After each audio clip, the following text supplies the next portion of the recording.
15 năm rồi, anh không xứng chạm vào ông ấy. Ngày này cuối cùng cũng đến rồi. Bố!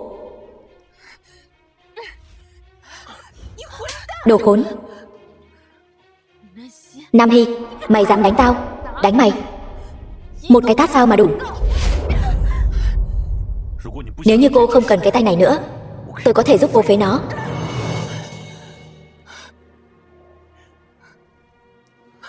Mày làm gì vậy? Mày buông bố tao ra. Bố!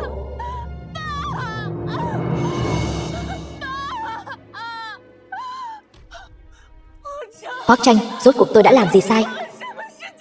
Đã làm gì có lỗi với anh mà anh đối xử với tôi như vậy? Cưới cô vốn dĩ chỉ là để báo thù cái người cha ghê tởm của cô. Muốn trách thì chỉ có thể trách cô sinh ra trong nhà họ Nam. Anh có ý gì? Phế chân nó cho tao, tống vào tù.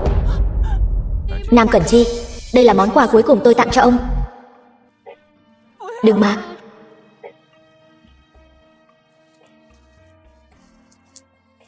Đại tiểu thư, buông tôi ra. Đại tiểu thư, đánh cô ta một roi, ra ngoài sẽ cho 1 vạn tệ. Đến tôi rồi. Cút.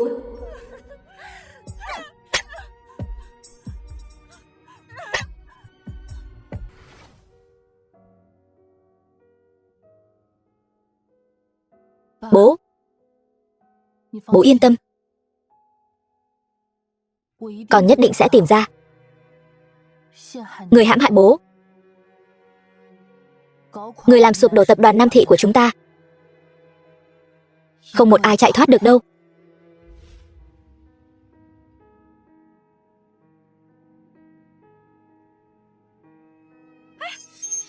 Ăn mày từ đâu tới thế? Sao cô lại vào được đây? Dì Lý, phu nhân, sao cô lại về rồi? Tôi không nên về sao? Ý của tôi là, chẳng phải cô bị phán hơn 2 năm sao? Mới chưa đầy 2 năm mà. Cô chẳng lẽ là... Yên tâm, tôi không vượt ngục. Này, cô đợi đã. Sao cô lại mang cái thứ này về đây? Đúng là quá xui xẻo. Đây là bố tôi. Bố cô cũng không được đâu. Để cái này ở đây, thấy ghê người quá. Tôi nói cho cô biết, cái người này chỉ cần là tự kết liễu thì sẽ biến thành lệ quỷ, sẽ quấy phá đấy. Đây là nhà tôi muốn làm gì còn cần phải trưng cầu ý kiến của bà sao? Đương nhiên là tôi không có ý đó. Ý bà là gì tôi không có hứng thú biết. Nhưng nếu bà không muốn làm nữa, bây giờ có thể đi rồi đấy. Nghe cô nói kìa, tiền lương của tôi ở đây đều là một mình Hoắc tiên sinh trả cho tôi. Cho dù là đuổi việc tôi, cũng phải là Hoắc tiên sinh mở miệng. Cô còn chưa có tư cách đó đâu nhỉ? Hoắc tổng thị Hoắc Tranh cùng bạn gái Diệp Khả Hân hào phóng xuất hiện tại dạ tiệc từ thiện. Hai người tay trong tay công khai chuyện tình cảm. Hai người là nhất kiến trung tình, đã định ngày kết hôn, sẽ kết hôn trước cuối năm. Anh ta muốn kết hôn. Đúng vậy, Hoắc tiên sinh và Diệp tiểu thư này ở bên nhau 2 năm rồi, đương nhiên là phải kết hôn rồi. Cái nhà này cũng phải sửa sang lại một chút, dùng để làm phòng tân hôn. Phòng tân hôn. Căn nhà này là của bố tôi, ban đầu cho tôi làm của hồi môn. Dựa vào cái gì mà phải cho bọn họ làm phòng tân hôn? Nhưng trên giấy chứng nhận quyền sở hữu nhà không có tên cô. Bây giờ cô ấy hả? Cũng không phải là đại tiểu thư nhà họ Nam gì nữa. Ở đây họ Hoắc chứ không họ Nam. Tôi khuyên cô, nhân lúc trời còn chưa tối, mau tìm một chỗ đặt chân đi, để khỏi phải lang thang đầu đường xó chợ, biến thành ăn mày. Đây là đồ bố tôi để lại cho tôi tuyệt đối sẽ không nhường cho bất kỳ ai. Hoắc Tranh đâu? Tôi muốn gặp anh ta. Hoắc tiên sinh làm gì có thời gian gặp cô? Gần đây anh ấy đang cùng vị hôn thê chọn váy cưới đấy. Này, cô còn không đi phải không? Cô không hiểu tiếng người phải không? Đau. Tay của tôi. Anh ta ở đâu? Hôm nay tiên sinh anh ấy đang bàn chuyện làm ăn ở Minh Khê hội sở. Tôi đi gọi điện thoại ngay đây. Không cần.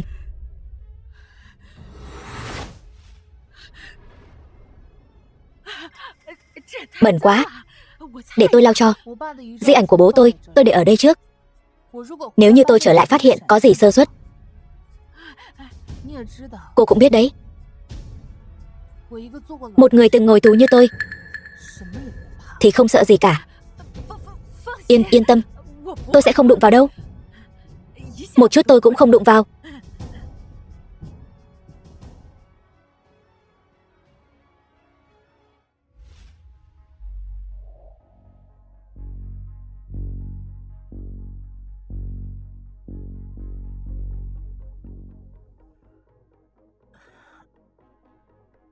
Hoắc tổng, tôi vừa nghe nói có một người phụ nữ đến tìm anh, nhưng bị anh từ chối rồi.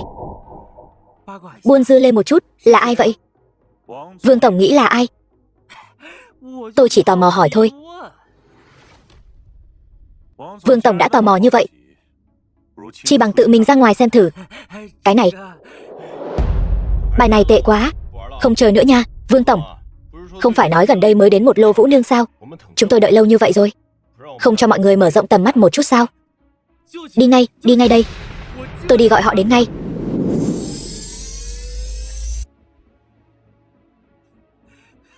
The film was translated and narrated by M Media. Hoắc tổng, Tưởng phó tổng, lô vũ nữ này ai nấy đều eo thon dáng mềm, mềm mại như nước ấy. Nhạc lên.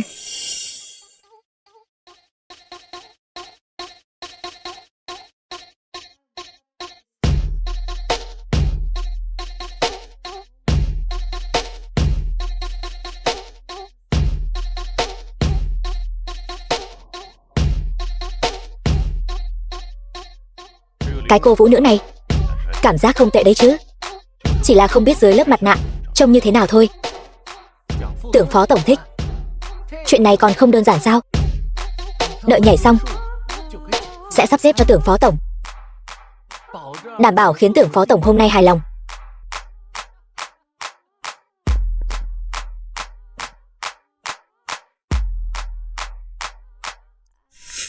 Mắt nhìn của anh càng ngày càng kém đi rồi đấy. Một người què cũng lọt được vào mắt xanh của các người.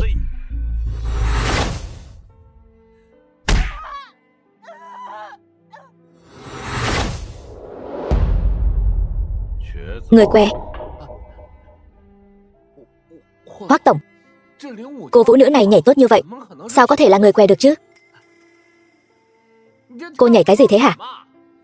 Còn không mau thể hiện chút bản lĩnh thật sự cho Hoắc tổng xem. Vâng.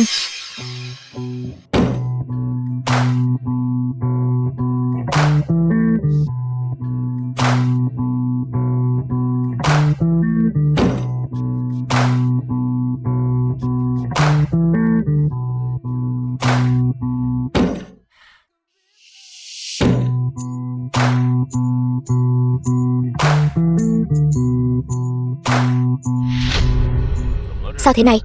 Ai lại chọc giận anh rồi? Hoắc tổng, nếu như ngài cảm thấy bọn họ nhảy không tốt, vậy tôi bảo họ đi, đổi một loạt khác. Loạt sau đảm bảo ngài hài lòng. Cô ta ở lại, những người khác ra ngoài hết cho tôi. Cô nàng này anh quen sao? Còn ngây ra đó làm gì? Đi hết đi. Không cần đâu. Đây không phải là đại tiểu thư Nam gia trước kia. Hoắc tổng, vợ cũ của ngài sao? Vợ cũ? Còn chưa ly hôn mà. Tính cái loại vợ cũ gì chứ? Xin lỗi, có người không muốn gặp tôi. Vậy thì tôi chỉ có thể dùng cách này để trà trộn vào đây. Không sao, mọi người cứ tiếp tục ở lại chơi đi, để tôi góp vui cho mọi người. Như vậy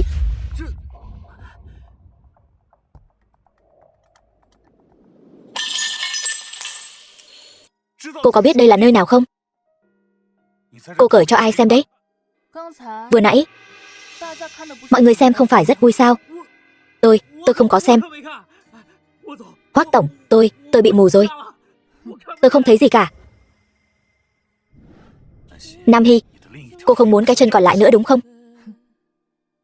Đến ngày hôm nay, anh nghĩ rằng tôi vẫn còn sợ anh sao? Buông ra.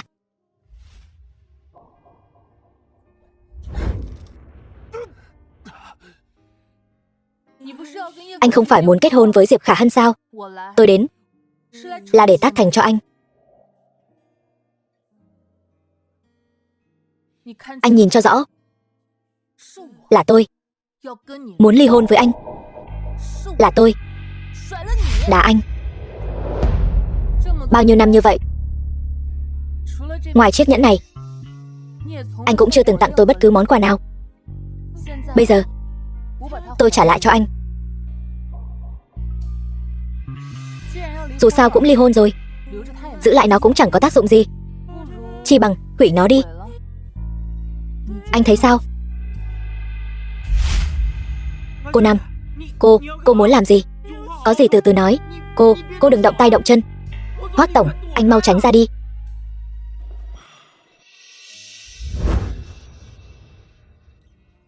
Vỡ rồi. Đây không phải là kim cương sao? Sao lại?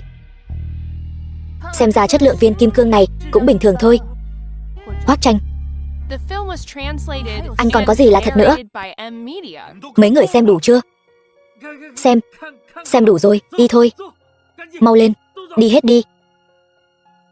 Xem ra 2 năm nay, sự trừng phạt của tôi dành cho cô vẫn còn quá nhẹ. Đã muốn tìm đến cái mất mạng, vậy thì tôi sẽ tác thành cho cô.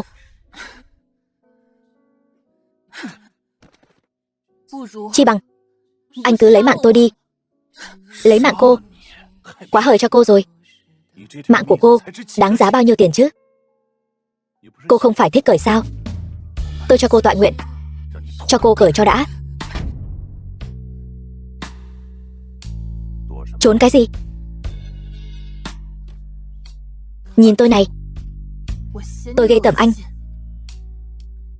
Ghê tởm. Trước đây lúc cô cầu xin tôi muốn cô thì sao? Trước đây anh không xứng nhắc đến chuyện trước đây. Trước đây ba tôi xem anh như con trai ruột đối đãi, thậm chí còn chuẩn bị giao Nam Thị cho anh tiếp quản. Còn anh thì sao? Anh đã làm gì? Anh ép mất mạng ông ấy. Anh đúng là người vong ân bội nghĩa, đối xử tốt vẫn phản bội. 2 năm rồi, tôi vẫn luôn không hiểu tại sao anh lại làm như vậy. Nếu hôm nay phải mất mạng thì hãy cho tôi mất mạng một cách rõ ràng. Cô căn bản không xứng để biết. Cô chỉ cần biết tất cả những gì cô phải chịu đựng đều là báo ứng của Nam Thị các người. Báo ứng.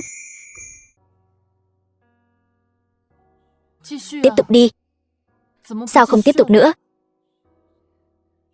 Vết thương trên người tôi đều là do anh ban cho.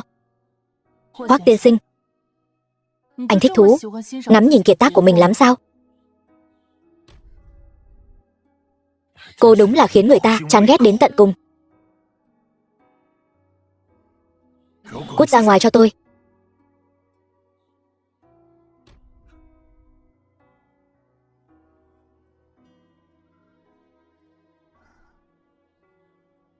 Chỉ cần anh ký vào đơn ly hôn, tôi bảo đảm tôi sẽ không để cái mặt ghê tởm này của tôi xuất hiện trước mặt anh nữa.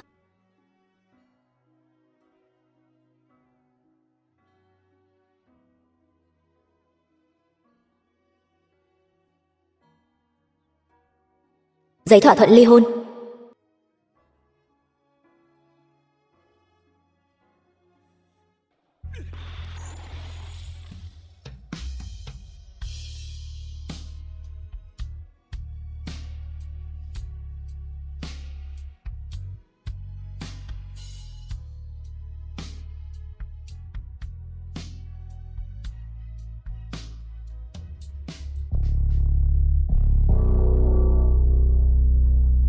Nam Hy, cô thật sự đã ra tù rồi.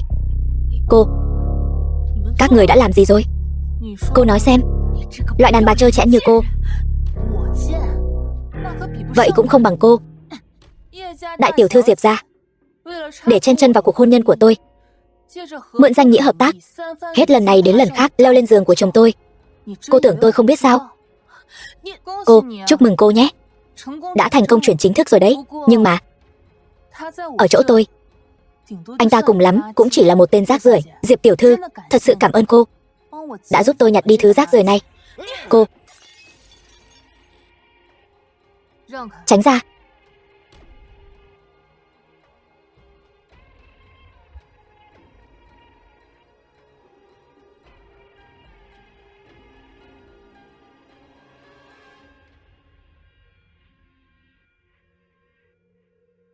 Hoác Tranh, đợi đến khi lấy lại được căn nhà của ba, vở kịch hay của chúng ta mới chính thức bắt đầu. Xem anh ta kìa, Hoác Tranh ra rồi. Hoác tổng, nghe nói anh và vợ trước vẫn chưa ly hôn, lại còn liên hôn với Diệp Thị. Chuyện này là thật sao? Anh còn chiếm giữ nhà của vợ trước, ép cô ấy đến hội sở, nhảy múa bán tiếng cười kiếm sống. Hoác tổng, chư vị, đây đều là những lời đồn không có căn cứ. Hoác tổng, rốt cuộc anh có chiếm giữ nhà của vợ trước không? Xin anh trả lời thẳng thắn.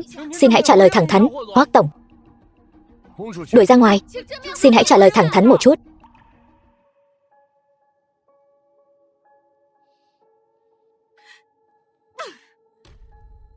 Còn tiện nhân này, tôi và Tiểu Tranh sắp kết hôn rồi, còn bày trò này với tôi. Xem ra tôi đối với cô ta vẫn còn quá khách khí. Sớm biết thế lúc ở trong tù nên trực tiếp lấy mạng cô ta rồi. Sao thế? Tự mình xem đi. Ai lại chọc cục cưng của tôi giận rồi? Tưởng Duệ, chuyện của 2 năm trước tôi đã giúp anh rồi, nhưng đến bây giờ anh vẫn chưa để tôi ngồi lên vị trí bà Hoắc. Anh tự xem đi, người đàn bà đó đã làm những gì. Tôi còn tưởng chuyện gì to tát lắm cơ. Con nhỏ Hoắc Thái Thái hiện tại kia chỉ là một thiên kim tiểu thư nhà giàu sa sút mà thôi. Lấy cái gì mà so với cô chứ?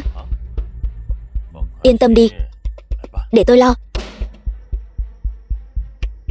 Tôi chỉ xin nói với Kiều bá bá vài câu thôi, nói xong tôi sẽ đi ngay. Xin lỗi Nam tiểu thư, Chủ tịch Kiều đang họp, xin cô đừng làm khó tôi. Đặt hẹn cũng không được sao?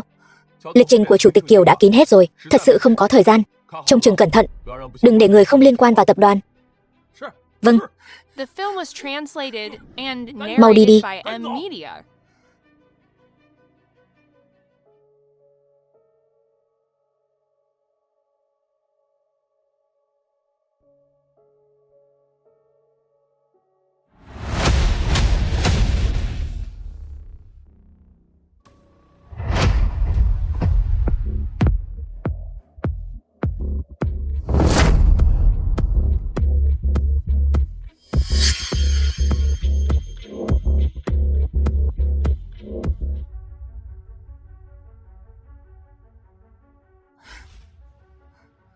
Hoắc tổng, xin anh tự trọng.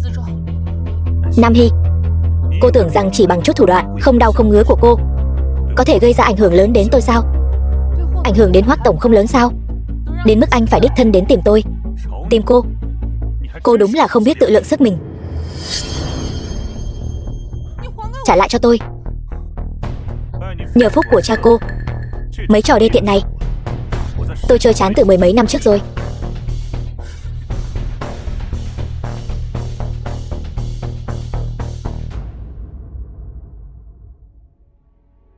Kiều Minh Viễn đâu? Ông ta sắp đến rồi. Không biết Hoắc tổng đích thân đến đây, thật thất lễ quá. Mời ngài, Kiều bá bá. Cháu đợi bác cả ngày rồi. Kiều bá bá, mau ngăn lại. Đứng ngây ra đó làm gì? Kiều bá bá, năm đó bác cùng với ba cháu sáng lập ra Nam Thị, hai người đã trải qua bao nhiêu sóng gió rồi. Ba cháu nói bác không chỉ là đối tác của ông ấy mà còn là người nhà và bạn bè của ông ấy nữa. Hoắc tiên sinh, mời vào, mời ngài vào. Ông rất rõ nhân phẩm của ông ấy. Ông ấy căn bản không thể nào, cũng không cần thiết phải vì tư lợi cá nhân mà đi hãm hại người khác. Tôi chỉ muốn biết sự thật năm xưa, rốt cuộc đã xảy ra chuyện gì. Chuyện này thật sự khó vậy sao? Bá phụ Kiều, ồn ào quá đi, còn ngẩn ra đó làm gì? Đuổi cô ta đi. Cho cô ta vào.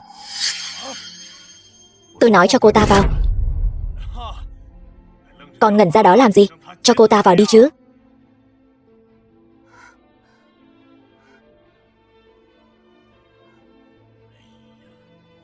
Làm phiền bá phụ Kiều rồi. Cô đó.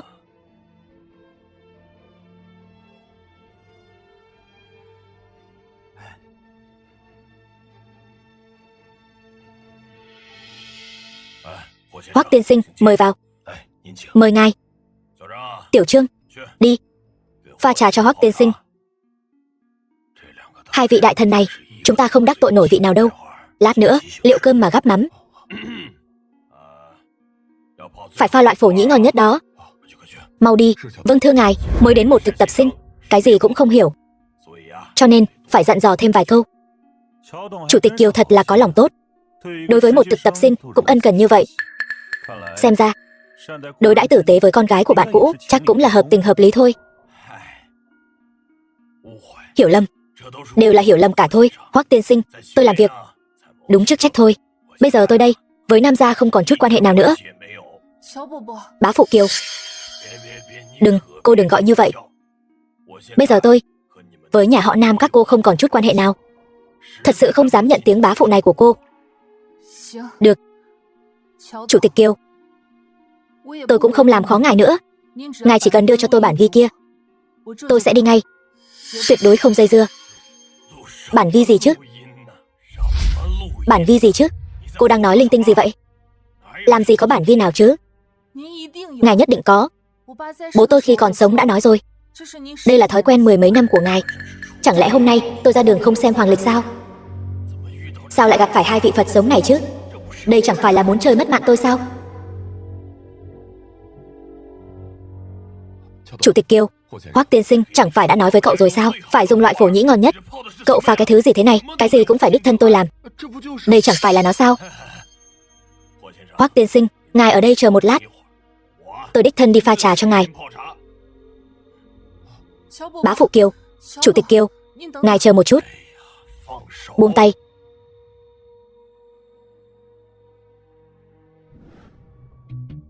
Hoắc Tranh, rốt cuộc anh muốn làm gì? Câu này đáng lẽ tôi phải hỏi cô mới đúng. Cô đến tìm Kiều Minh Viễn làm gì? Chuyện này không liên quan đến anh.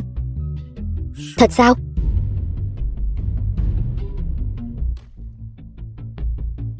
Xem cho kỹ vào.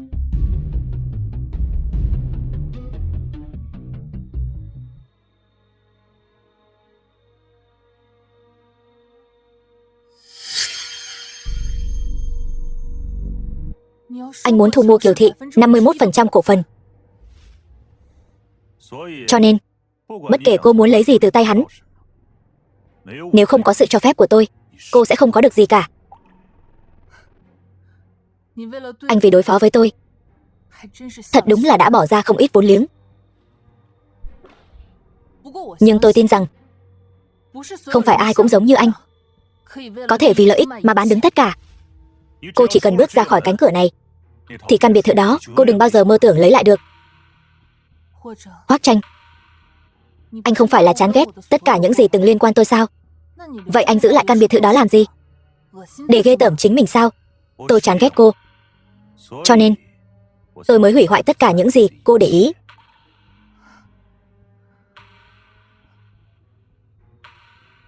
Rốt cuộc anh muốn tôi phải làm gì mới chịu trả lại biệt thự cho tôi?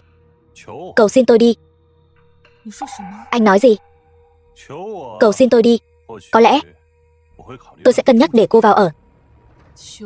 Cầu xin anh. Nếu cầu xin anh mà có ích, thì ba tôi cũng sẽ không mất mạng. Xem ra 2 năm nay cô cũng học được không ít điều khôn ngoan đấy. Đều nhờ năm đó anh tự tay đưa tôi vào tù, khiến tôi hiểu ra rất nhiều chuyện. Anh tính kế tôi, khiến tôi tan cửa nát nhà, thân tàn ma dại. Không phải thua ở mưu kế của anh cao siêu đến đâu, mà là thua ở chỗ tôi yêu anh. Cho nên tôi sẽ không yêu anh nữa. Cô nói lại lần nữa xem. Anh không phải muốn liên hôn với nhà họ Diệp sao? Chỉ cần anh ký vào đơn ly hôn, trả lại căn biệt thự đó cho tôi bảo đảm sau này tôi sẽ không bao giờ xuất hiện trước mặt anh nữa. Cô sốt ruột muốn tôi liên hôn với nhà họ Diệp đến vậy sao? Tôi cầu còn không được ấy chứ. Cầu còn không được. Sao? Hoắc tiên sinh vẫn luôn không muốn nhắc đến chuyện ly hôn. Chẳng lẽ là yêu tôi rồi? Diệp đại tiểu thư không làm anh vừa lòng sao? Anh muốn quay lại gặm cỏ cũ rồi. Yêu cô cũng xứng sao? Phải, tôi không xứng. Dù sao tình yêu của Hoắc tiên sinh tôi còn thấy ghê tởm. 2 năm không gặp, tài ăn nói của cô càng ngày càng lợi hại hơn đấy. So với thủ đoạn của anh, không đáng là gì. Làm gì? Anh làm gì đấy? Làm gì? Làm gì sao? Hôm nay tôi phải xem cái miệng của cô rốt cuộc là cứng rắn đến đâu.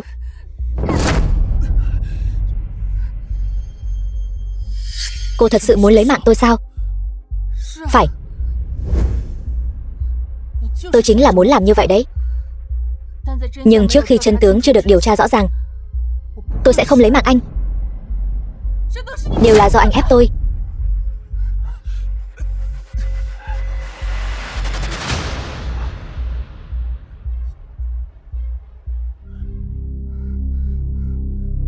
Nam tiểu thư, cô cầm gạt tàn thuốc làm gì?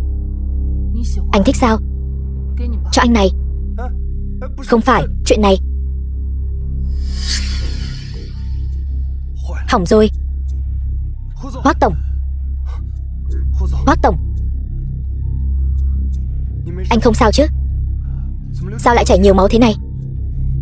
Gọi xe cứu thương đi. Anh còn thấy tin tức chưa đủ nào sao? Cái này. Nhưng vết thương của anh không mất mạng được. Tôi sẽ không yêu anh nữa. Chắc anh không phải là yêu tôi rồi chứ? Dù sao thì tình yêu của Hoác tiên sinh tôi còn thấy ghê tởm. Kiều Minh Viễn đâu? Chủ tịch Kiều vừa nãy đột nhiên nói có việc nên đi trước rồi. Tôi thấy dáng vẻ anh ta có vẻ chột dạ, hình như có gì đó không đúng. Bản ghi mà Nam tiểu thư nói có lẽ thật sự có vấn đề gì đó. Chúng ta có nên điều tra một chút không? Đi nói với Kiều Minh Viễn về chuyện chuyển nhượng cổ phần. Có thể làm hợp đồng rồi. Vâng, Hoác tổng.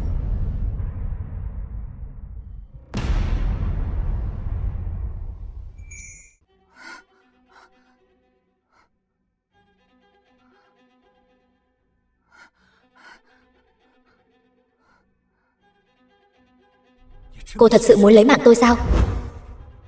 Tôi vậy mà. Suýt chút nữa đã lấy mạng anh ta.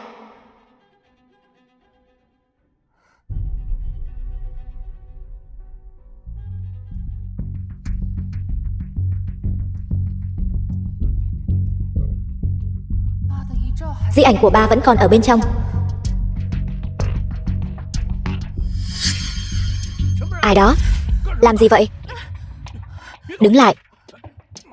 Tôi có đồ vẫn còn ở bên trong. Đồ gì? Bên trong toàn là đồ của Hoác tiên sinh. Cút ngay. Nhìn cái gì mà nhìn? Nếu không phải thấy cô là phụ nữ, tôi đã báo cảnh sát rồi. Cút.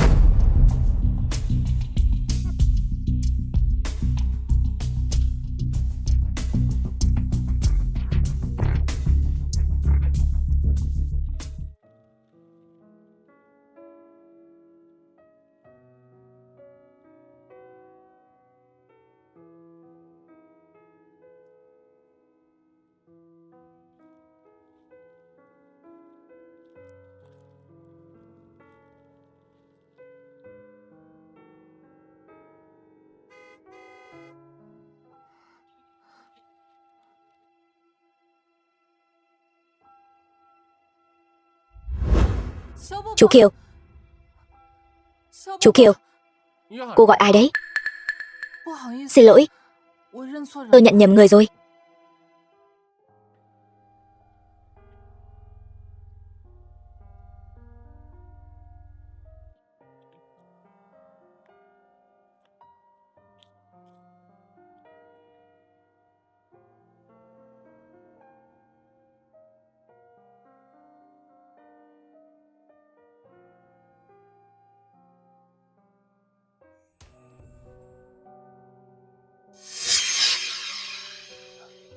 Nam Hy, nói thật cho cô biết, Chủ tịch Kiều đã đi rồi. Cô ở đây canh giữ cũng vô ích thôi. Chỉ cần nơi này còn họ Kiều, ông ta rồi sẽ đến thôi. Cô gái này sao lại cố chấp như vậy chứ?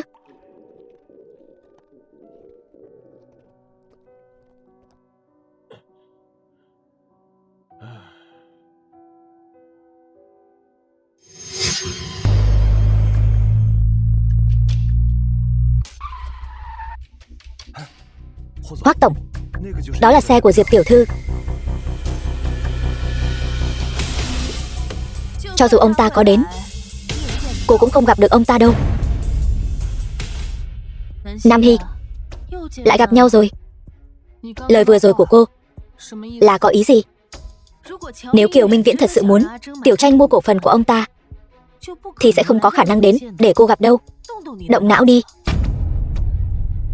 Cho dù cô có ở đây đợi đến mất mạng, cô cũng không gặp được ông ta đâu.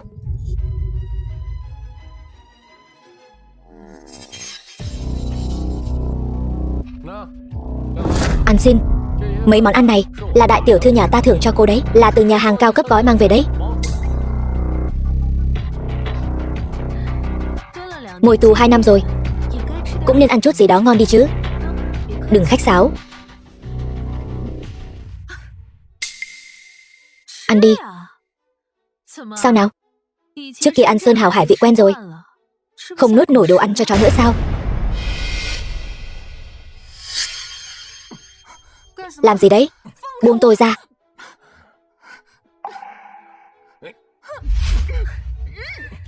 Nam Hy, cô cũng có ngày hôm nay. Nghĩ lại lúc trước cô là đại tiểu thư Nam gia, tại các buổi tiệc thì nổi bật vô cùng, được vạn người ngưỡng mộ. Đã bao giờ nghĩ tới bản thân mình cũng có ngày hôm nay không?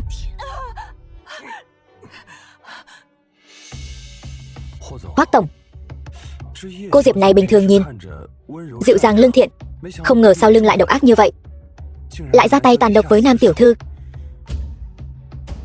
Nam Hy, tất cả những điều này đều chỉ là do cô tự làm tự chịu. Buông tôi ra. Chẳng phải chỉ là ăn cơm thôi sao? Đằng nào cô Diệp cũng đã đưa đến tận miệng rồi.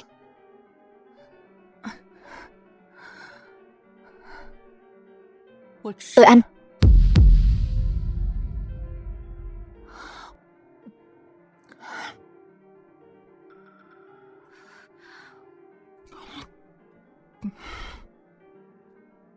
Còn không? Đừng ăn nữa.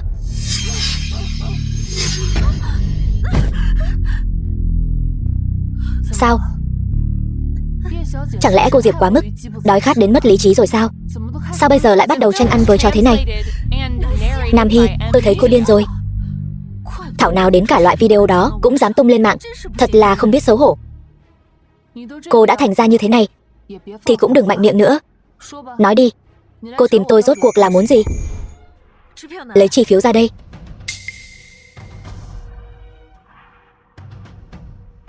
Nói đi, cần bao nhiêu tiền thì mới chịu ly hôn với Tiểu Tranh? Thì ra cô tìm tôi là vì chuyện này.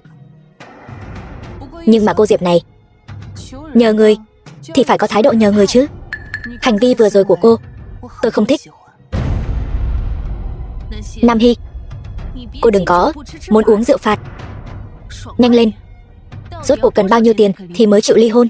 Thứ tôi muốn e là cô không cho nổi. Bây giờ người không chịu ly hôn không phải là tôi, mà là Hoắc Tranh. Chẳng phải chỉ là một căn nhà tồi tàn thôi sao? Tôi có thể sắp xếp cho cô một nơi ở tốt hơn. Không cần. Cô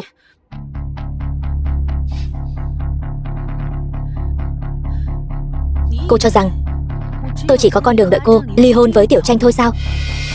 Tôi muốn thuận lợi trở thành Hoắc Thái Thái, cũng chưa chắc cần Tiểu Tranh ly hôn. Để cô tử vong cũng được mà. Cô cười cái gì?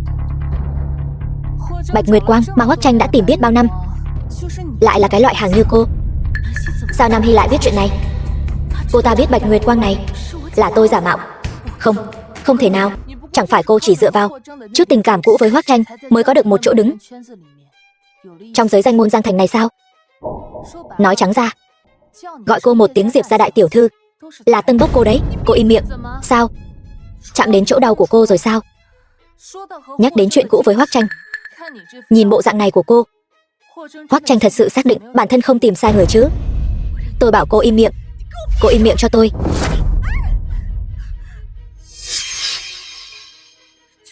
Sao người phụ nữ này bây giờ giống bà điên vậy, khắp nơi cắn loạn người? Đồ ngốc, còn không mau đuổi theo. Vâng, đại tiểu thư. Bắt lấy cô ta, lột lưỡi cô ta cho tôi.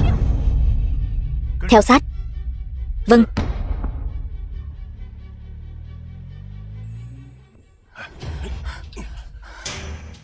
Chạy đi đâu? Các người cũng chỉ là làm việc vì tiền, không cần phải bán mạng. Các người tin hay không? Nếu hôm nay tôi xảy ra chuyện gì, Diệp Khả Hân nhất định sẽ đem tất cả trách nhiệm đẩy lên người các người. để các người gánh tội ngồi tù. Các người còn ngẩn người ra làm gì? Ai bắt được cô ta trước, tôi cho người đó 200.000 tệ. 200.000 tệ. The film was translated and narrated by M Media.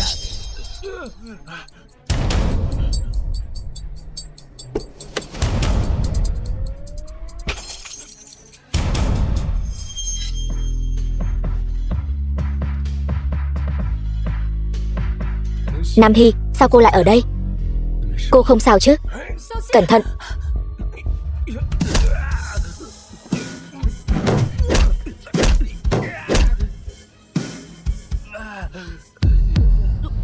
Lục Lăng Phong, anh không phải đi nước ngoài tham gia thi đấu sao? Sao, đây là bỏ thi đấu rồi? Trong mắt tôi, tất cả các cuộc thi đấu đều không quan trọng bằng cô ấy. Một người phụ nữ từng ngồi tù. Đáng để anh vì cô ta làm như vậy sao? Đáng hay không không đến lượt cô nói. Món nợ hôm nay tôi nhớ kỹ rồi. Sau này có dịp tôi sẽ tìm cô tính sổ. Đi, chúng ta về nhà.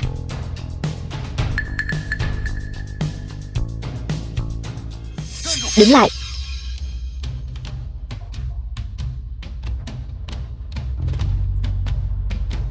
Tiểu Tranh.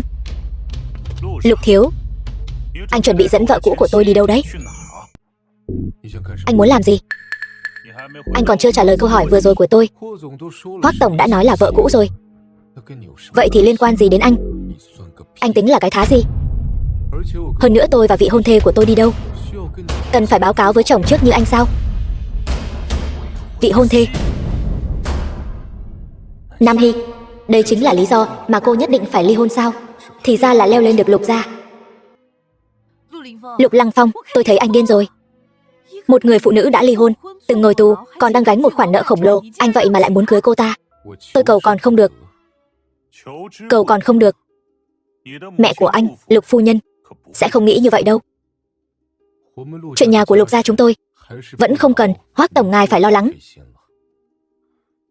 Sau này khi tôi và Nam Hy đại hôn, sẽ gửi thiệp mời cho Hoắc tổng ngài, nhớ đến uống rượu mừng.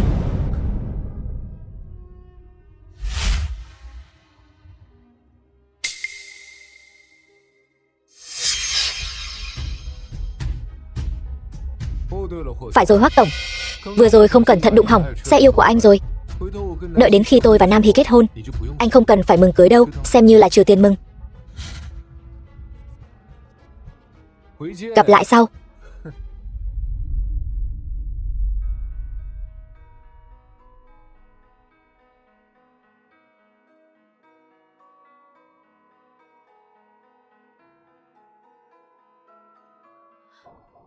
Tiểu Tranh, cứ để bọn họ đi như vậy sao? Sao cô lại ở đây? Tôi đến để khuyên Nam Hy, muốn cô ấy ra mặt làm rõ tin tức. Ai ngờ cô ta lại ghi hận trong lòng với tôi, cắn tôi như chó điên vậy. Nhất thời tôi không nhịn được, nên mới tìm người dạy dỗ cô ta một chút. Tiểu Tranh, anh sẽ không giận chứ? Cô ta chắc không bị thương gì đâu. Bị thương thì sao? Cũng chỉ là dạy dỗ một chút. Loại phụ nữ thấp hèn dám mạo phạm em thôi. Em là vị hôn thê của anh, em có quyền đó. Tiểu Tranh, em biết ngay là anh sẽ không trách em mà. Con đến đó cắn tay em rách cả rồi. Đau quá. Đi thôi, anh đưa em đến bệnh viện xem.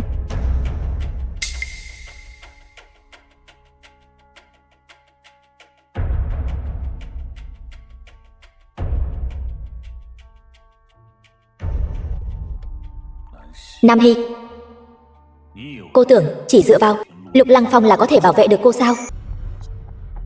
Đại ca, đây là thứ anh cần.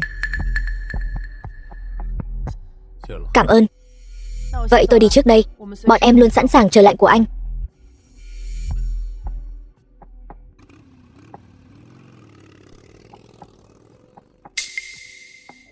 Hoắc Tranh.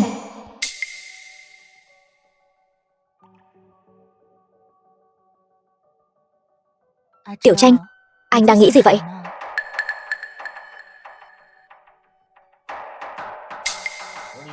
Đợi đến khi trong bụng em có giọt máu của chúng ta, em cứ nói đó là của Hoắc Tranh, cộng thêm thân phận Bạch Nguyệt Quang giả mạo của em, thì có thể ngồi vững vị trí bà Hoắc rồi. Tiểu Tranh, Hơn nữa tôi và vị hôn thê của tôi đi đâu? Cần phải báo cáo với người chồng trước như anh sao? Sau này khi tôi và Nam Hy đại hôn, sẽ gửi thiệp mời cho Hoắc tổng. Nhớ đến uống rượu mừng đấy. Nam Hy, cô có tư cách gì bắt đầu cuộc sống mới với người đàn ông khác? Sớm biết vậy, tôi đã nên giam cô trong tù cả đời. Chỉ cần trở thành một Hoắc phu nhân đúng nghĩa thì sẽ không còn ai chê cười xuất thân của tôi nữa. Tiểu Tranh,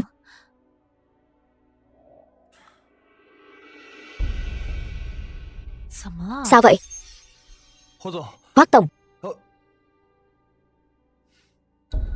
thật mất hứng. Chuyện gì? Lục Lăng Phong đúng là đã đưa Nam tiểu thư về nhà rồi, nhưng đúng như anh dự đoán, không phải Lục gia mà là biệt thự riêng của cậu ta ở bên ngoài. Lục gia sớm đã không cho cậu ta tiền sinh hoạt phí nữa rồi, cậu ta lấy tiền đâu ra mua biệt thự đưa về Lục gia? Cậu ta có gan đó sao? Cậu đi giúp tôi làm một việc. Vâng.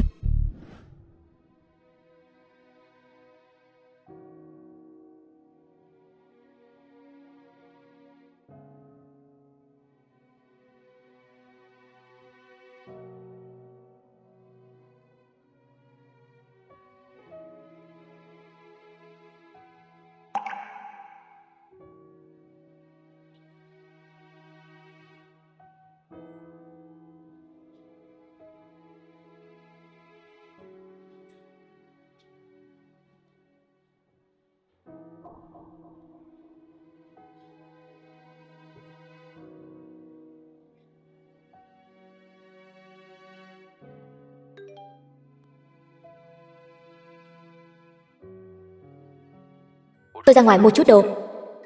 Em nhớ ăn sáng đấy. Anh làm đó không được lãng phí. Chân tuy rằng bị thương không nặng, nhưng cũng đừng đi lại lung tung, phải dưỡng cho tốt. Đúng rồi, thẻ không có mật mã, cứ thoải mái mà dùng. Từ hôm nay trở đi, thiếu gia đây nuôi em. Anh đi đâu vậy? Đợi chút.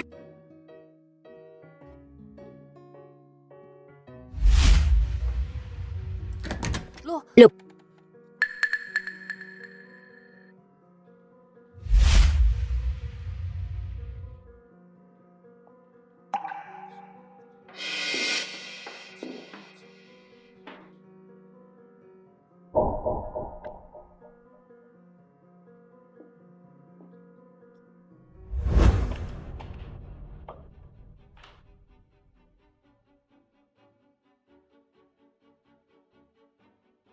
Tôi chỉ có một đứa con trai là Lăng Phong.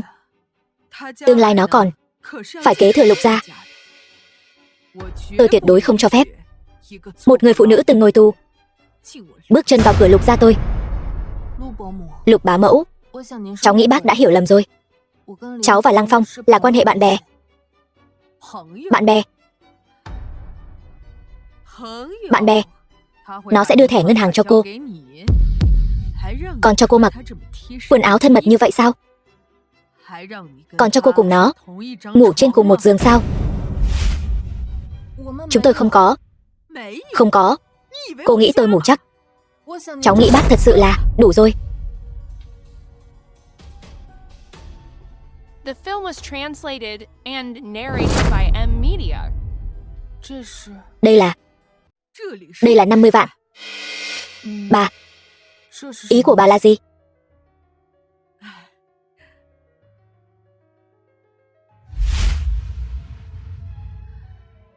Chẳng phải mấy cô gái bán hoa đều cần tiền mua vui sao? Nam tiểu thư, giá của cô là bao nhiêu vậy? 50 vạn này có đủ cho cô tối hôm qua ở bên con trai tôi ngủ một đêm không hả? Bà lại nghĩ về tôi như vậy sao? Cô còn thật sự cho rằng mình là đại tiểu thư Nam gia, cao cao tại thượng, được người người theo đuổi sao? Một người vừa mới ra tù, không có gì trong tay như cô, cho cô 50 vạn này đã là nể mặt cô lắm rồi. Mẹ, sao mẹ lại đến đây? Nam tiểu thư, còn không đi? Sao? Tiền cho ít quá sao? Gái đã qua một đời chồng như cô lại còn từng ngồi tù. Nói khó nghe một chút, chính là một đôi giày rách mà người ta không cần. Mẹ, mẹ điên rồi, nói cái gì vậy? Tôi nói sai sao? Đồ có mẹ sinh không có mẹ dạy, một chút tự trọng cũng không có. Thật không biết Nam Cẩn Chi khi còn sống đã dạy dỗ cô như thế nào.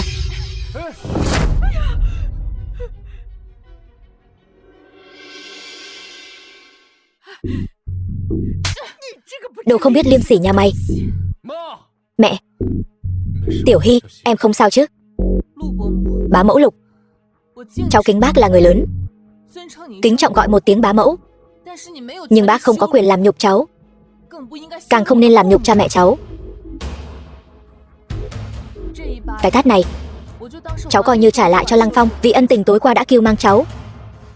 Yên tâm, cháu sẽ đi.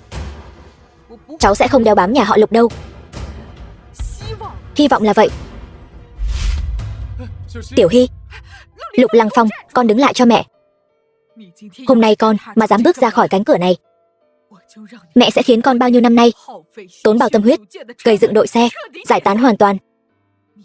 Con cả đời đừng hòng đụng vào đua xe. Đội xe là do một tay con gây dựng, không liên quan nửa điểm đến nhà họ Lục. E là mẹ không có bản lĩnh đó đâu. Vậy thì tôi tuyên bố đoạn tuyệt quan hệ với con. Từ nay về sau con không còn là người nhà họ Lục nữa. Tùy mẹ. Con quay lại cho mẹ.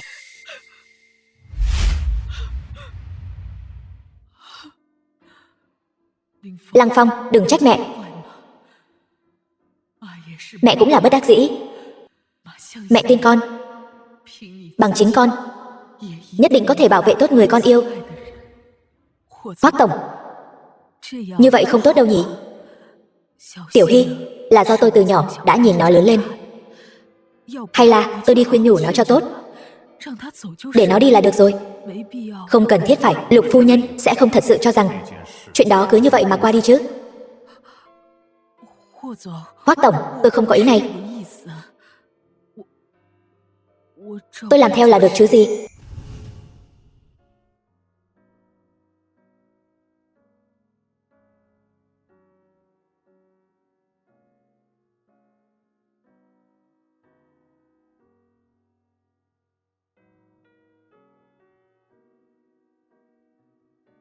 Tiểu Hy, con nhất định phải kiên cường sống tiếp. Chỉ cần sống tiếp mới có thể giúp ba rửa sạch oan khuất, lấy lại tất cả những gì thuộc về Nam gia chúng ta.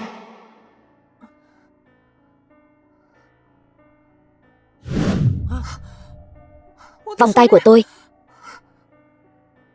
Cô không sao chứ? Không sao. Thật sự xin lỗi. Bộ quần áo này vướng víu quá, tôi không thấy có người. Anh đang quảng cáo bất động sản của Kiều Thị. Đúng vậy, sao thế? Trước khi Kiều Thị chính thức bị mua lại, tôi nhất định phải gặp Kiều Minh Viễn, không thể tiếp tục trì hoãn được nữa. Vậy bên các anh còn tuyển người không?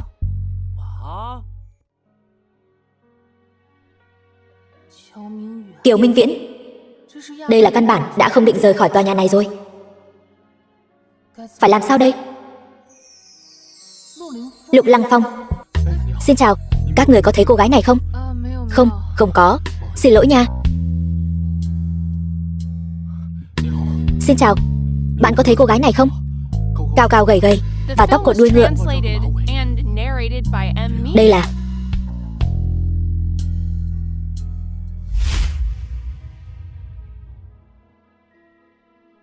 Cái đầu ngốc này.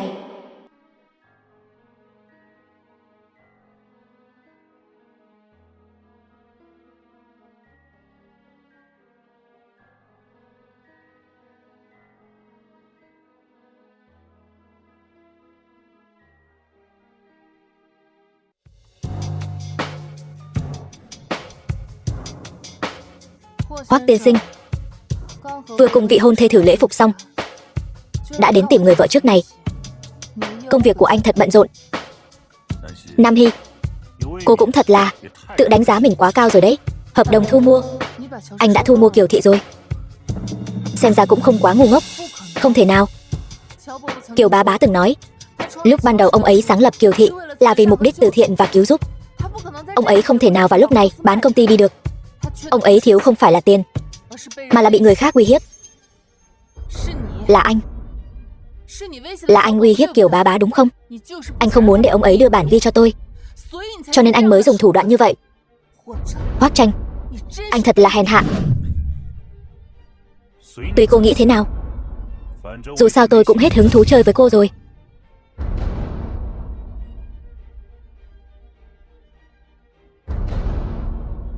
Ký nó đi. Ký nó xong mới coi là vợ trước.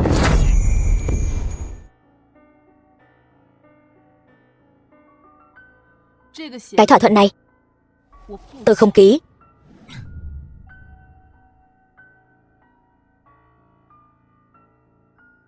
Nam tiểu thư, cô lại làm gì thế này? Cô cứ xuống nước đi, ký tên vào đi. Xin lỗi nha. Trời sinh lưng eo cứng, không biết cúi đầu. Không biết cái gì gọi là cúi đầu. Nam Hy, sự nhẫn nại của tôi là có giới hạn. Anh không trả lại nhà cho tôi sẽ không ký. Dù sao thì tôi có thời gian để cùng anh giằng co, không đến lượt cô đâu. Làm gì vậy? Buông tôi ra. Hoắc Tranh, anh làm như vậy không sợ gặp báo ứng sao? Báo ứng? Tôi ngược lại hy vọng có báo ứng đấy.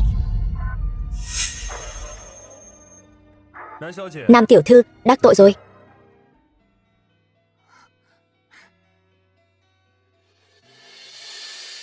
Buông tôi ra. Hoắc Tranh, tôi không muốn ký. Tôi hận anh.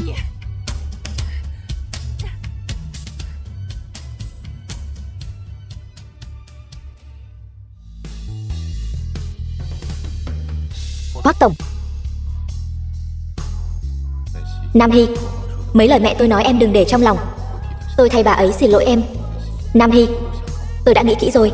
Tôi đưa em rời khỏi Giang Thành, đến nước ngoài làm lại từ đầu. Thì ra cô muốn cùng Lục Lăng Phong ra nước ngoài làm lại từ đầu. Dù sao chúng ta cũng sắp ly hôn rồi. Tôi ở với ai, ở đâu, có liên quan gì đến anh? Xem ra bài học nhà họ Lục dạy cho cô vẫn chưa đủ nhỉ.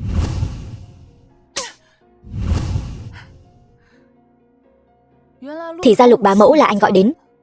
Tôi chỉ là giúp bà ấy nhìn rõ người phụ nữ của con trai mình là loại không ra gì đến mức nào. Tôi không ra gì. Còn anh thì sao? Ai đã từng quỳ xuống cầu xin tôi, người đàn bà hạ tiện này lấy hắn? Nếu không phải để báo thù Nam Cẩn Chi, cô tưởng tôi nguyện ý ở bên cô để diễn cái màn kịch buồn nôn đó? Cảm ơn Hoắc tiên sinh đã cùng một người đàn bà tồi tệ này diễn một vở kịch lâu như vậy. Đừng có giả bộ đáng thương như vậy. Tất cả những gì tôi làm cũng không bằng 1/1000 của cha cô. Anh không xứng nhắc đến cha tôi. Tôi vẫn luôn không hiểu anh phí công tốn sức bày ra một ván cờ lớn như vậy, rốt cuộc là vì cái gì? Tôi tự thấy nhà họ Nam chúng tôi chưa từng làm chuyện gì có lỗi với anh. Rốt cuộc anh muốn diệt cỏ tận gốc để làm gì? Tại sao? Nói đi, tại sao? Bởi vì cha của cô đã hại cha mẹ tôi mất mạng. Anh nói cái gì? Chẳng phải cô luôn muốn biết sao? Vì sao tôi lại hận Nam Cẩn Chi đến vậy? Huyết hải thâm thù, không thể không báo. Nghe nói qua công trình Kim Việt chưa? Công trình Kim Việt, dự án do Nam Thị các người khai thác 15 năm trước. Cha tôi chính là mất mạng trong dự án công trình của các người. Cha anh. Việc công trình sụp đổ chỉ là một tai nạn. Tai nạn? Vậy cô có biết không? Mẹ tôi ở trước cổng tập đoàn Nam Thị các người quỳ 3 ngày 3 đêm, cũng chỉ là muốn gặp Nam Cẩn Chi một lần, muốn ông ta đưa ra một lời giải thích hợp lý. Nhưng cuối cùng bà ấy lại có kết cục như thế nào? Nhà phát triển bất lương, đền mạng đi, trả chồng lại cho tôi. Đừng kêu nữa, kêu cái gì mà kêu. Đừng đụng vào tôi.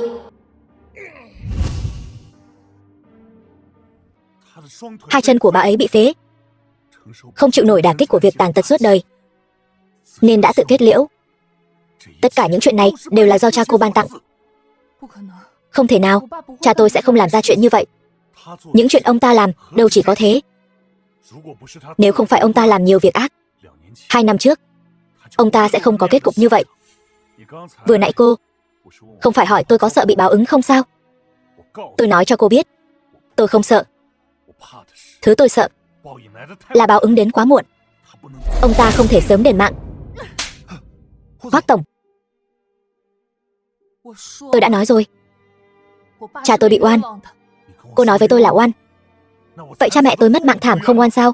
Nam Cẩn Chi dùng mạng của cha mẹ tôi đổi cho cô cuộc sống giàu sang này. Đến mất mạng cũng không có một lời sám hối. Cha gây nợ, con trả. Nhà họ Nam các người nợ tôi 2 mạng người. Tôi nhất định phải đòi lại. Làm gì? Anh muốn làm gì? Buông tôi ra.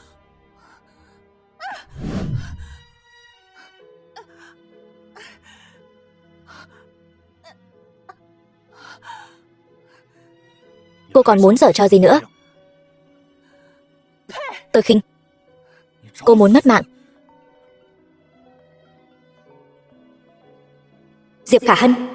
Alo. Có thai. Được, tôi đến ngay.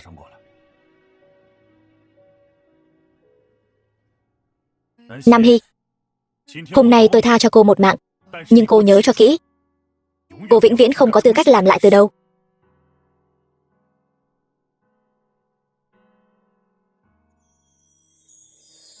Mang thai. Thảo nào hắn ta vội vàng ly hôn với tôi như vậy?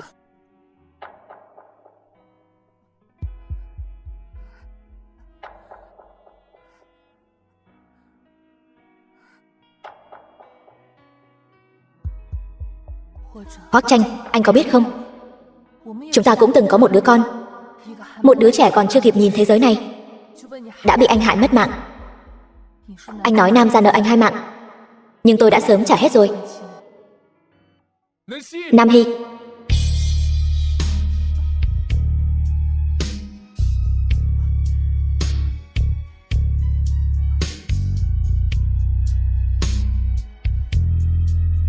Tiểu Hy, cố lên, đừng ngủ.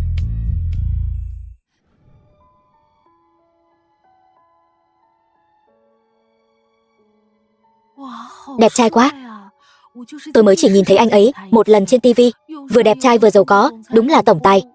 Chẳng phải sao, vị tiểu thư Diệp này đã có thai rồi, chắc chắn sắp tổ chức hôn lễ thôi.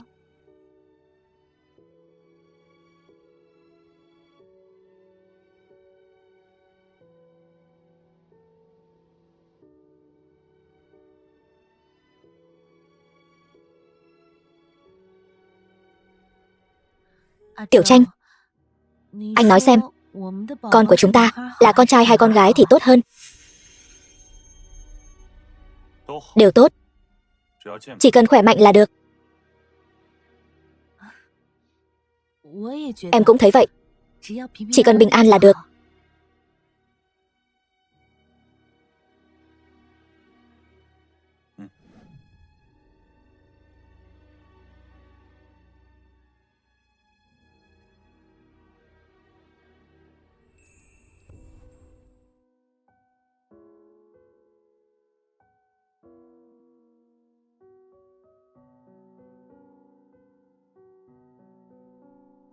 Hoắc Tranh, nếu không phải anh hại tôi vào tù, con của chúng ta cũng sẽ không mất mạng.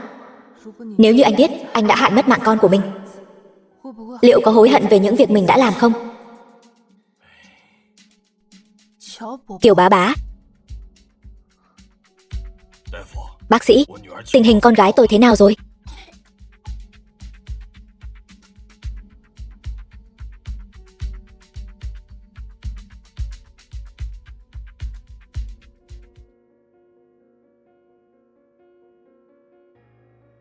Hoắc tổng, đây là danh sách khách mời mà ngài cần.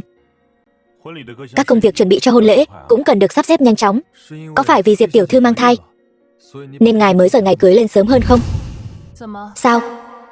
Ngài Hoắc vẫn luôn không muốn nhắc đến chuyện ly hôn. Chẳng lẽ là yêu tôi rồi? Đúng, ngày cưới càng nhanh càng tốt. Nam tiểu thư, sao cô ta lại ở bệnh viện?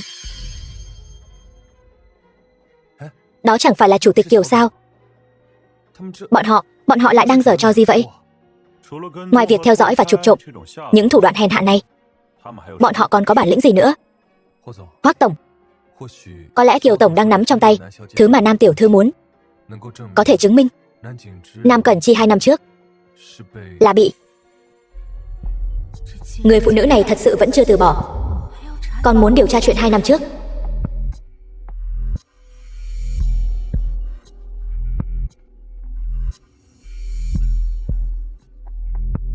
Anh không phải nói sẽ nhanh chóng xử lý người phụ nữ Nam Hy đó sao? Sao còn để cô ta theo dõi? Kiều Minh Viễn đến tận bệnh viện. Cô ta đến bệnh viện rồi. Chính mắt tôi nhìn thấy, còn có thể là giả được sao? Nếu để cô ta điều tra ra vụ giao dịch đó, chúng ta xong đời thật đấy. Nhất định phải khiến cô ta biến mất hoàn toàn khỏi Giang Thành. Khiến cô ta biến mất rất đơn giản, nhưng chúng ta nhất định phải mượn dao lấy mạng người, để cô có thể ngồi vững vào vị trí bà Hoắc.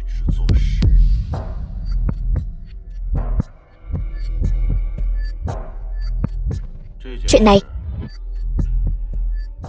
giao cho anh đi làm đấy. Vâng, Tưởng tổng.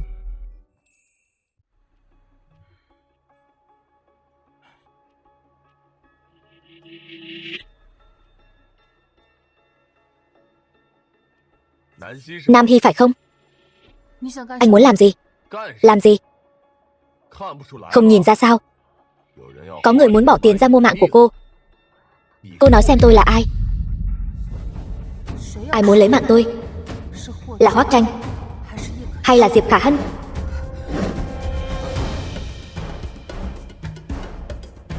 Tôi khuyên cô ngoan ngoãn đi theo chúng tôi, để khỏi phải chịu tội.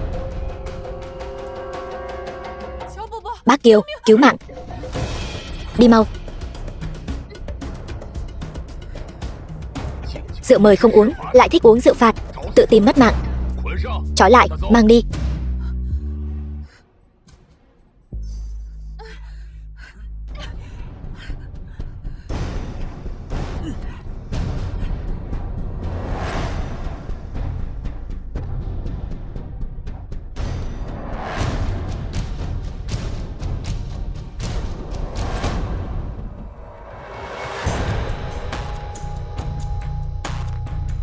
Đường Tiếu lập tức chặn một chiếc xe bánh mì ở đường Hoài Dương Bắc.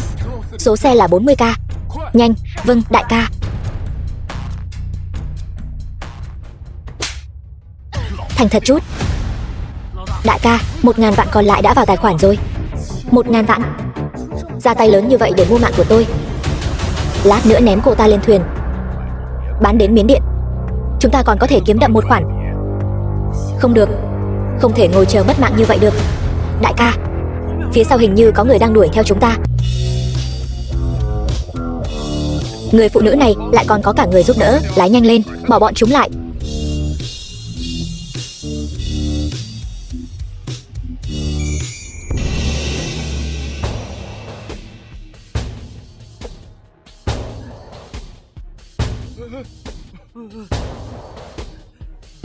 Mấy anh đây là muốn đi đâu vậy?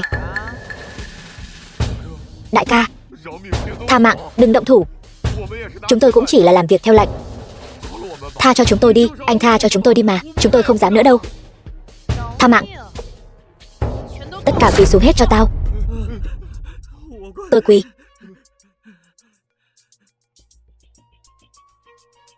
Đại ca.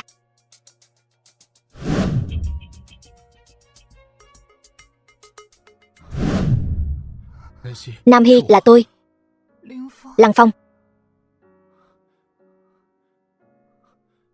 Cô không sao chứ? Yên tâm, tôi không sao. Sao không ở bệnh viện dưỡng bệnh cho tốt?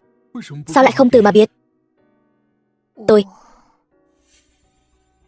Đại ca, mấy tên này xử lý thế nào? Có người bỏ ra cả 1.000 vạn muốn mạng của tôi. Có tôi ở đây, không ai được phép động vào cô. Cô ở đây đợi tôi.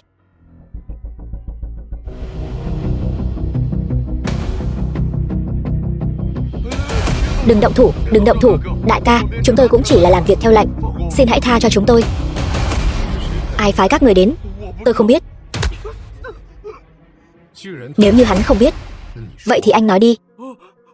Tôi nói, là người của Tiểu Côn liên lạc với chúng tôi, đã cho chúng tôi 50 vạn, muốn Nam tiểu thư biến mất khỏi Giang Thành. Đúng vậy. Tiểu Côn? Anh chắc chắn người đó tên là Tiểu Côn? Em quen người đó sao?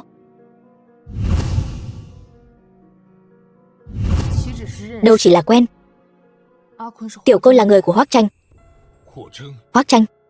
Vậy là Hoắc Tranh muốn lấy mạng cô. Tên khốn này.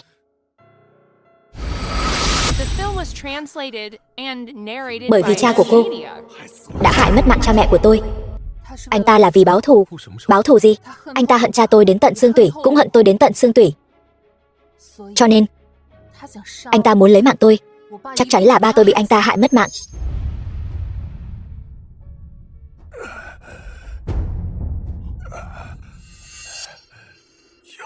Thuốc? Thuốc ở đâu? Ở đâu?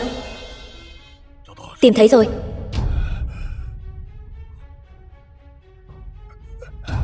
Nào, uống miếng nước.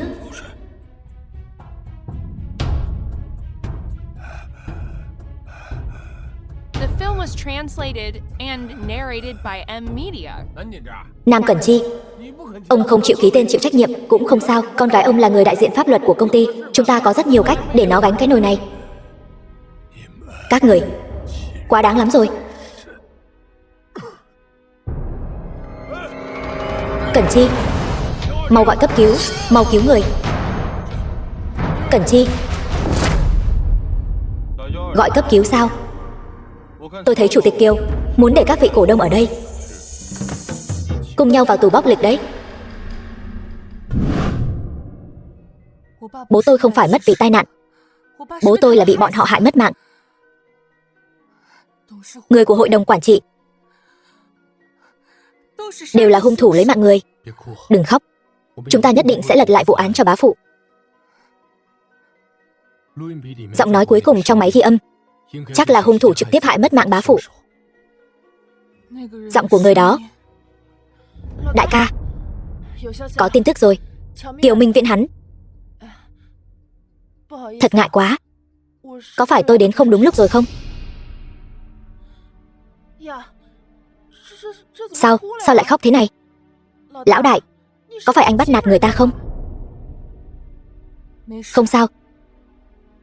Đường tiểu thư, cô vừa nói Kiều Minh Viễn, ông ta làm sao? Tôi vừa tra được. Kiều Minh Viễn ngày mai sẽ bàn chuyện làm ăn ở hội sở.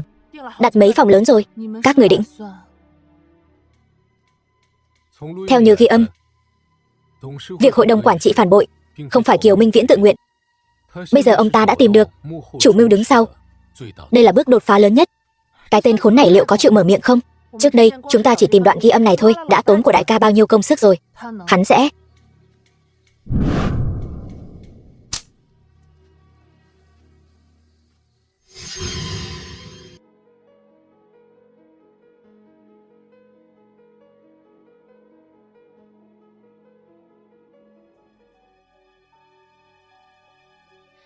Lục thiếu, dịch vụ massage của ngài. Vào đi.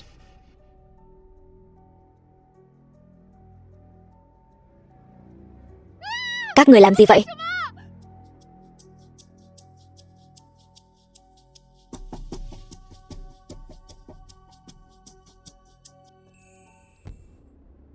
Tối nay Kiều Minh Viễn chắc là phải chiêu đãi khách hàng rất quan trọng, đều đặt những hội sở và phòng tắm riêng tư có quy cách cao nhất.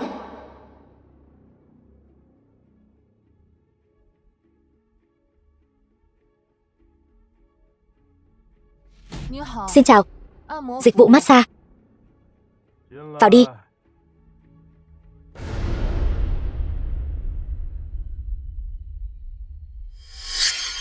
Vừa hay, cô dùng tinh dầu xoa lưng cho tôi đi. Mấy hôm nay bận rộn khiến tôi đau nhức cả người. Kiều bá bá. Nam Hy, sao cô lại đến đây? Người đâu rồi? Người đâu? Chủ tịch Kiều, dao của tôi không có mắt đâu. Tốt nhất ông nên im lặng một chút. Nam Hy, cô điên rồi sao? Rốt cuộc cô muốn làm gì? Tôi chỉ muốn nghe ông nói một câu thôi. Chắc hẳn ông cũng không muốn con gái mình mất cha khi còn nhỏ chứ? Sao cô biết? Không đúng, vợ ông không thể sinh con. Đứa bé ở bệnh viện hẳn phải gọi là con gái riêng Nam Hy cô. Rốt cuộc cô muốn biết điều gì? Tôi chỉ muốn biết 2 năm trước tại hội đồng quản trị, người không cho gọi cấp cứu rốt cuộc là ai? Chủ tịch kêu bảo hắn đi. Cô không phải muốn biết người đó là ai sao?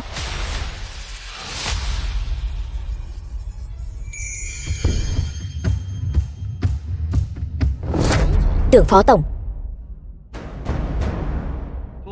Lục tổng. Anh cũng ở đây sao? Anh đây là uống say rồi sao? Gọi cấp cứu sao? Tôi thấy chủ tịch Kiều đây là muốn các vị cổ đông ở đây cùng nhau vào tù với ông đấy.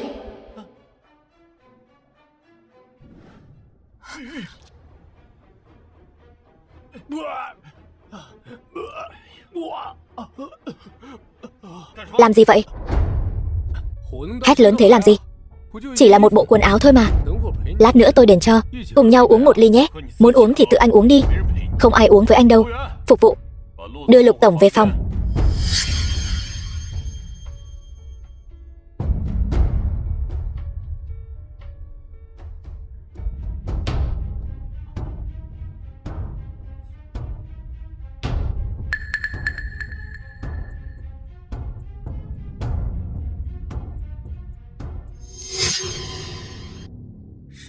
Tưởng Duệ đã hại mất mạng ba. Anh ta là cánh tay phải của Hoắc Tranh. Hoắc Tranh không thể không biết. Vậy nên chính là Hoắc Tranh vì muốn thôn tính Nam Thị đã lên kế hoạch cho mọi chuyện 2 năm trước. Rõ rồi, đang điều tra. Đứng lại. Phát hiện người khả nghi ở tầng 3. Ở đó, đuổi theo. Cậu qua bên này. Cậu sang bên kia, chúng ta tìm kỹ xem sao. Vâng. Người massage sao? Đến đây xoa bóp vai cho tôi. Giọng nói này sao lại giống với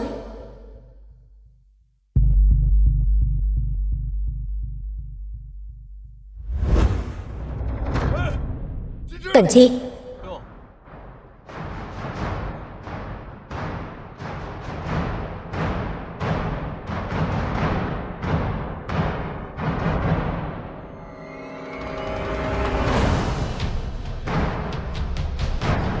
Anh làm gì vậy? Anh buông ba tôi ra. Buông ra. Đứng ngây ra đó làm gì? Mau qua đây. Vâng. Hoắc tiên sinh.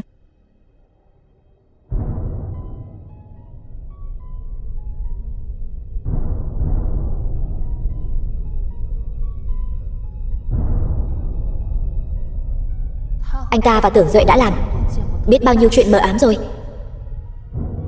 Trong điện thoại chắc chắn có chứng cứ.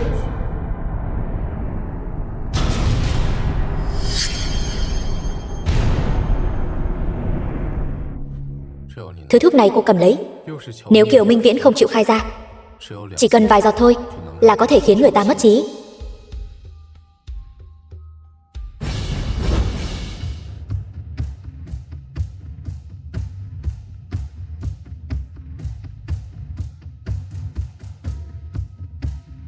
Vừa nãy bên ngoài xảy ra chuyện gì vậy?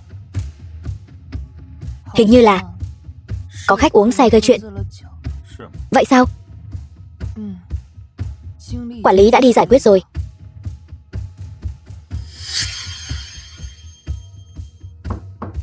Hoắc tổng, có chuyện gì vậy? Vừa nãy Tưởng phó tổng nói có người lạ đột nhập. Tôi sợ có vấn đề về an ninh. Tôi qua đây hỏi anh xem sao. Anh không sao chứ?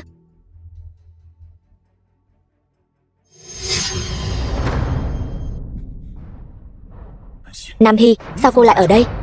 Hoắc tổng, anh không sao chứ?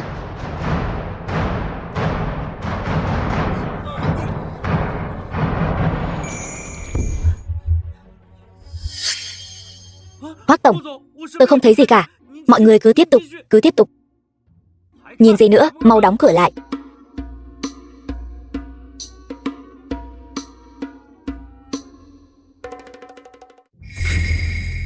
Nam Hy, cô còn dám xuất hiện trước mặt tôi?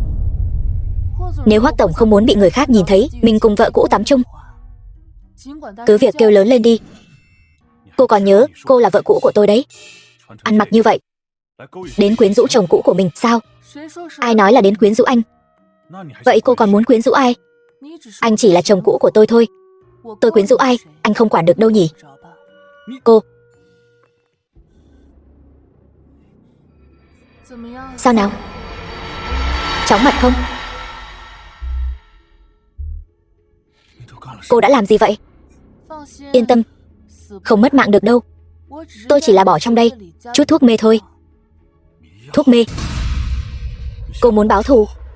Tại sao không trực tiếp hạ độc lấy mạng tôi đi? Không phải ai cũng như anh, xấu xa vô sỉ như vậy. Tôi sẽ không để anh mất mạng đâu. Bây giờ tôi đã có chứng cứ rồi. Tôi muốn lật lại vụ án cho bố tôi, minh oan cho nhà họ Nam. Tôi muốn tận mắt nhìn thấy loại cặn bã như anh rơi xuống vực sâu, thân bại danh liệt. Muốn tất cả những gì anh dùng thủ đoạn cướp được toàn bộ biến mất. Chứng cứ? Hôm nay không mang camera. Nào, Hoắc tổng, cười một cái đi, cô muốn làm gì?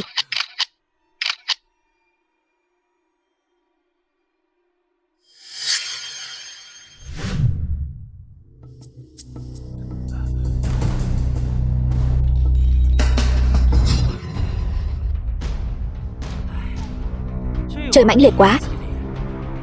Vẫn là người có tiền biết chơi. Đi đi.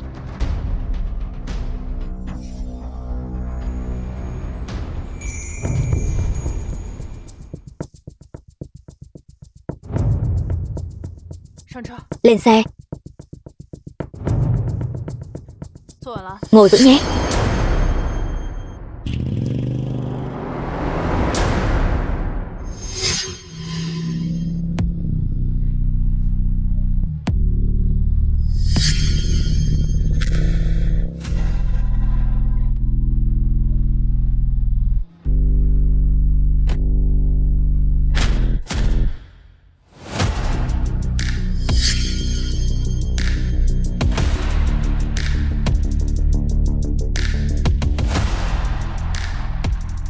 Hoắc tổng, tôi không sao.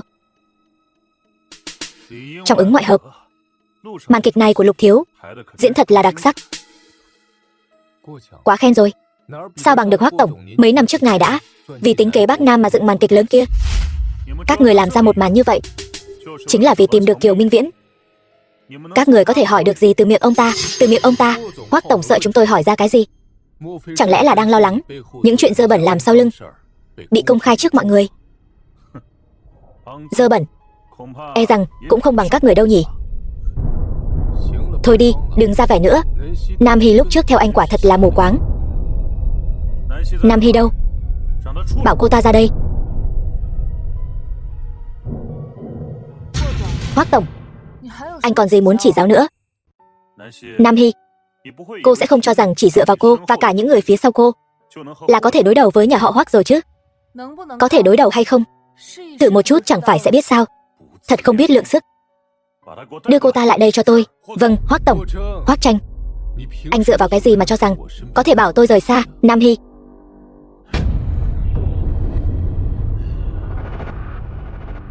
Hoắc tổng, người của họ đông quá, chúng ta vẫn nên đi trước đi.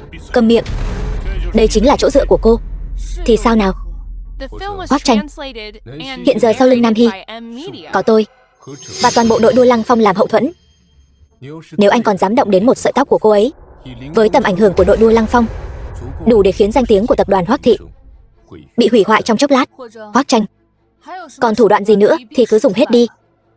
Tôi sẽ không sợ anh đâu. Tôi nhất định sẽ tìm ra chân tướng, trả lại sự trong sạch cho ba tôi và Nam Thị. Chân tướng? Cô đúng là cố chấp không chịu hiểu ra. Chúng ta đi.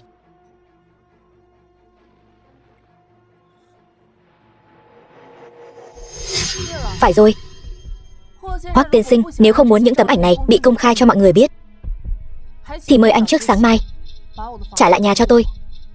Cô tưởng rằng chỉ bằng vài tấm ảnh là có thể uy hiếp tôi sao? Ảnh? Ảnh gì cơ? Chẳng lẽ ảnh ở hội sở còn bị Nam tiểu thư chụp được? Mấy tấm ảnh này hình như đúng là không thể uy hiếp được anh. Coi như cô thức thời. Nhưng những dữ liệu thương mại trong điện thoại anh, tôi nghĩ đối thủ cạnh tranh của anh nhất định sẽ rất thích đấy. Cô trả lại cho anh.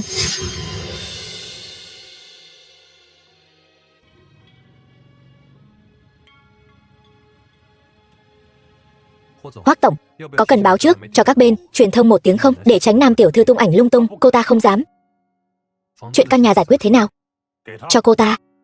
Vâng, tôi đi làm ngay đây. Hoắc tổng, tại sao không nói thẳng với Nam tiểu thư rằng ngài căn bản không hề có ý định bán nhà?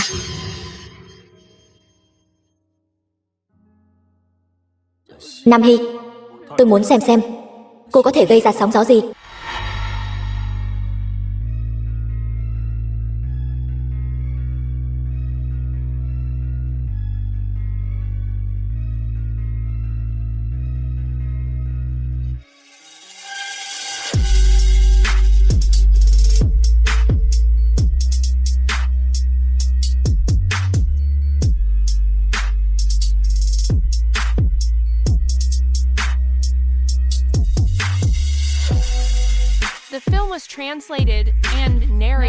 Ông Trương, thành viên hội đồng quản trị cũ của tập đoàn Nam Thị, hẹn hò bí mật với tình nhân.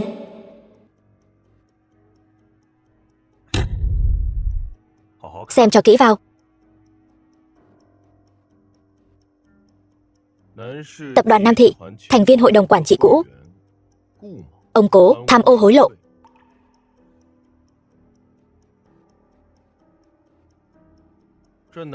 Hội đồng quản trị cũ của tập đoàn Nam Thị, thành viên Tề Mỗ, quấy rối nhân viên nữ. Tối hôm qua, có người đem những tờ giấy này phát khắp các ngõ ngách lớn nhỏ của Giang Thành. Bên trên in đều là tập đoàn Nam Thị, vết nhơ của các thành viên hội đồng quản trị cũ. Bây giờ bên ngoài đều đang đồn năm đó Nam Cẩn Chi bị đám người này liên thủ làm giả chứng cứ, hãm hại. Hãm hại sao? Đó đều là chứng cứ xác thực. Năm đó Nam Cẩn Chi rốt cuộc là mất mạng như thế nào? Lão già Nam Cẩn Chi đó, chẳng lẽ các người quên rồi sao? Ông ta là do bệnh tim đột phát, người còn chưa kịp đưa đến bệnh viện cấp cứu thì đã không còn nữa rồi. Ông ta làm bao nhiêu chuyện xấu, đó là mất mạng không đáng tiếc. Năm đó Nam Cẩn Chi khi bệnh tim phát tác, là trước khi cậu vào Hoắc Thị hay là sau đó? Anh nói vậy là có ý gì? Đừng nói là anh nghe lời một số người lời ra tiếng vào. Chắc là đã nghe được gì đó rồi chứ. Tôi chỉ là tùy tiện hỏi thôi, cậu đừng nghĩ nhiều. Tôi chỉ là không hy vọng vì những lời đồn đại kia mà ảnh hưởng đến việc Hoắc Thị chúng ta huy động vốn. Cái này anh yên tâm, tôi đã sắp xếp buổi họp báo rồi. Chuyện này rất nhanh sẽ được dẹp yên thôi. Được, vậy tôi đi sắp xếp đây.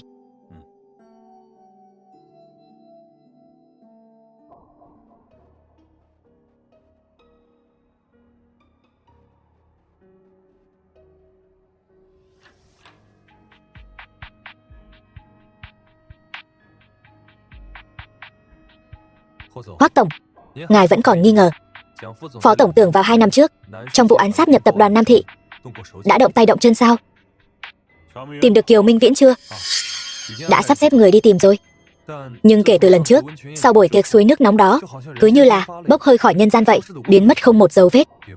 Cũng không biết có phải đã xảy ra chuyện gì rồi không? Đến tiền nong cũng không đòi nữa. Phái thêm người đi tìm đi. Vâng, tôi đi ngay đây.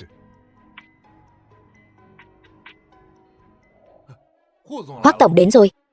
Hoắc tổng.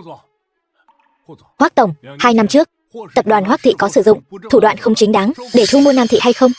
Có người tố cáo cựu chủ tịch tập đoàn Nam Thị bị ép đến mất mạng. Anh thân là con rể cũng tham gia vào đó sao? Rốt cuộc là chủ tịch Nam có phải bị vu oan hay không?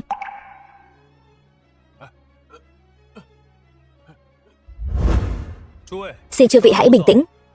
Trong buổi họp báo 10 phút sau, Hoắc Thị sẽ đưa ra lời thanh minh. Nhất định sẽ cho giới truyền thông một câu trả lời thỏa đáng. Mời các vị vào chỗ ngồi trước. Buổi họp báo lúc 3 giờ sẽ được bắt đầu.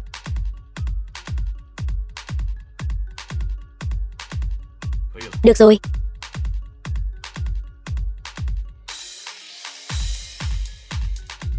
Cảm ơn các vị giới truyền thông đã đến tham dự, cho tập đoàn Hoắc Thị một cơ hội để làm rõ sự thật với công chúng. Về những tin đồn gần đây trên dư luận, Hoắc Thị đã chỉnh lý ra một số tài liệu. Các vị có thể xem trước.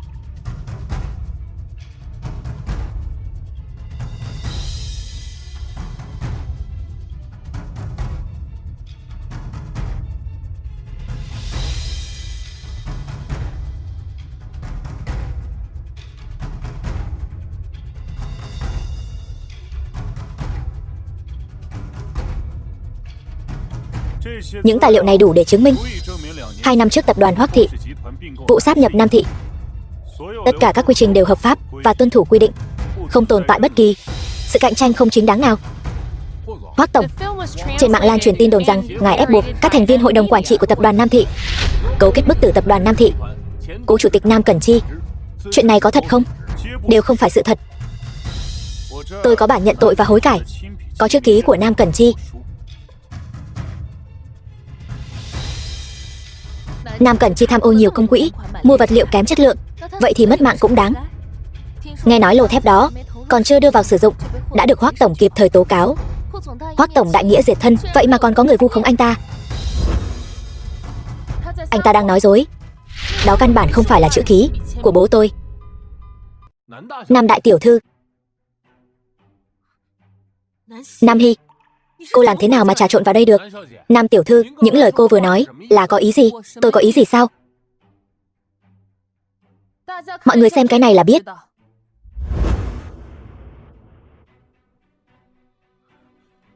Cô lại lên cơn điên gì vậy? Tôi không điên. Tôi chẳng qua chỉ là muốn xé toạc bộ mặt giả tạo của anh, khôi phục lại sự thật năm xưa. Đây là cái gì?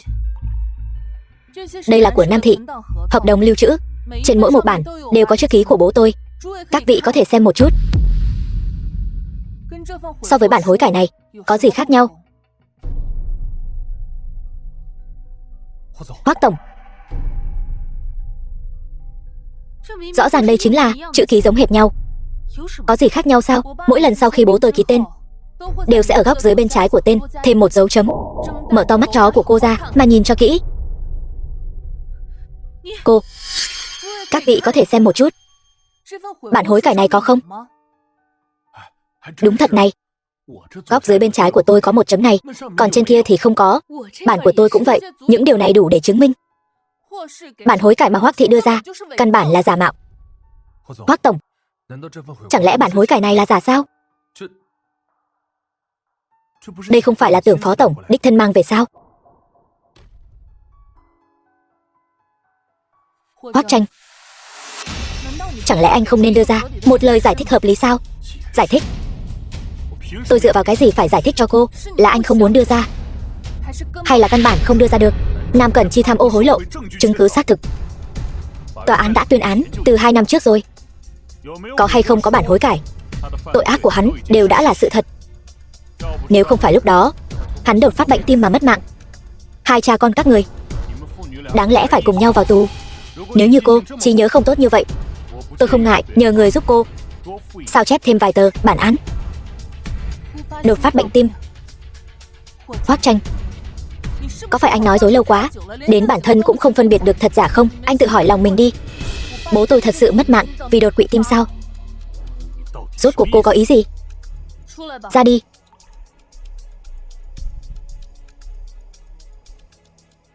Chủ tịch Kiều, ngài đã xảy ra chuyện gì sao? Sao lại thành ra bộ dạng này?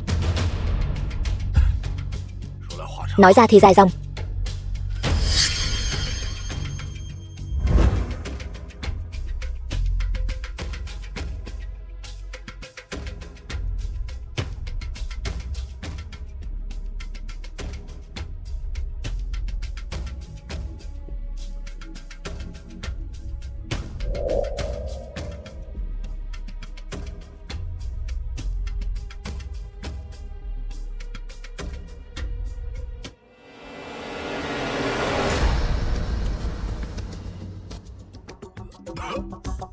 Tại sao muốn lấy mạng tôi?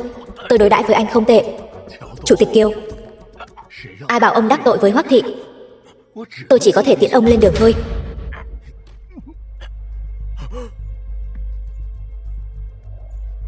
Giấu một người, thần không biết quỷ không hay.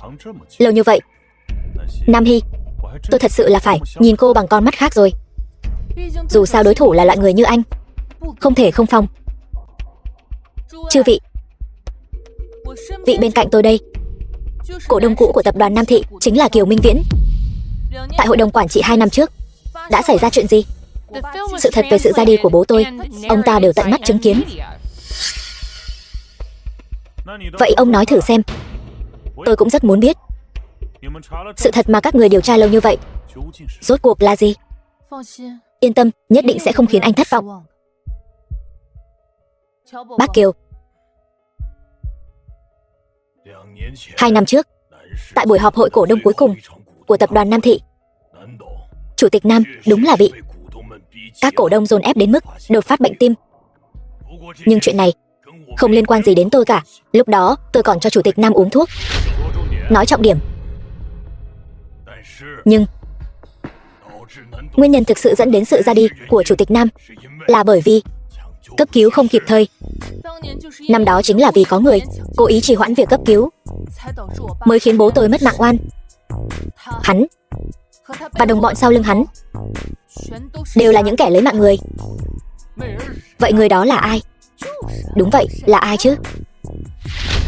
Người đó chính là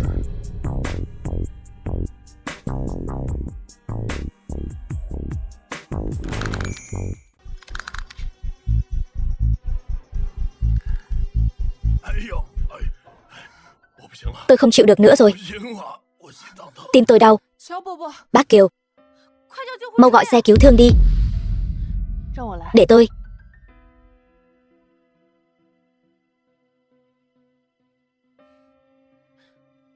Đừng lo lắng, tôi có cách khiến ông ta tỉnh lại.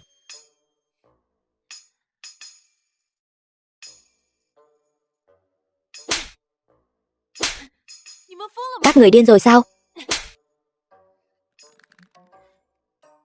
Cháu trai, còn giả vờ, coi chừng tôi thật sự không khách sáo với ông đâu. Bảo vệ, mau kéo cô ta ra.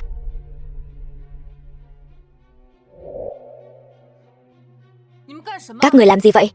Câu này tôi nên hỏi cô mới đúng. Hoắc Tranh, có phải anh đã uy hiếp ông ấy nên hắn mới sợ hãi giả vờ ngất xỉu? Ngoài uy hiếp và bắt cóc ra thì anh còn biết làm gì nữa? Bắt cóc gì chứ? Đừng diễn nữa. Anh không thấy mệt sao? Tôi nói cho anh biết, hôm nay tôi ở đây, không ai được phép mang bác Kiều đi. Buông tôi ra, đưa ông ta đi cho tôi. Vâng, Đường Tiếu.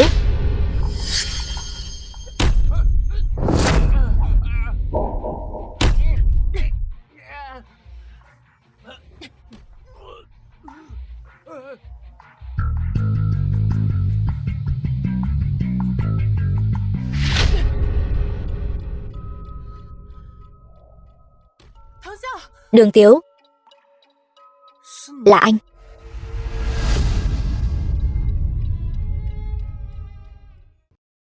Hoắc tổng, con chó mà anh nuôi thật là trung thành tận tụy. Anh còn giả vờ như không biết gì hết. Thật là bị ổi vô liêm sỉ. Nam Hy, có phải là tôi đối với cô quá khách khí rồi không? Người đâu? Có. Đưa 2 người bọn họ xuống cho tôi. Vâng. Đừng đụng vào cô ấy.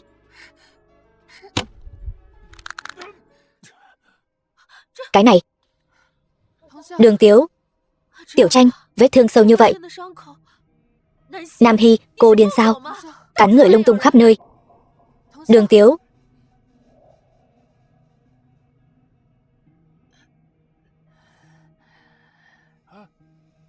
Đậu phộng.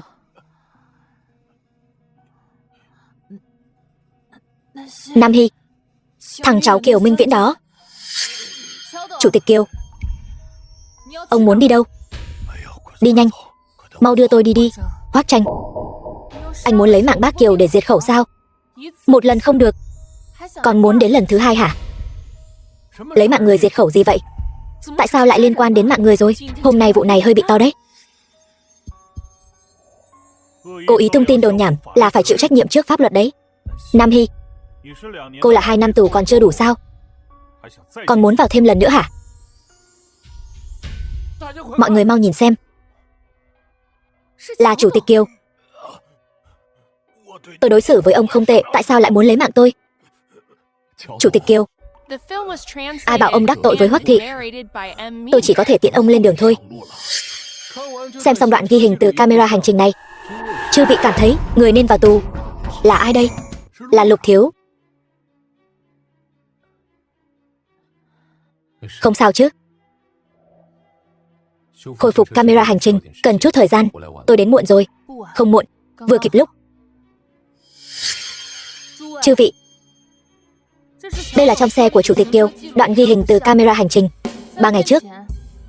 Tài xế của Chủ tịch Kiều bị Hoắc Thị mua chuộc, muốn lấy mạng Chủ tịch Kiều để diệt khẩu. Mọi người đều rõ cả rồi chứ?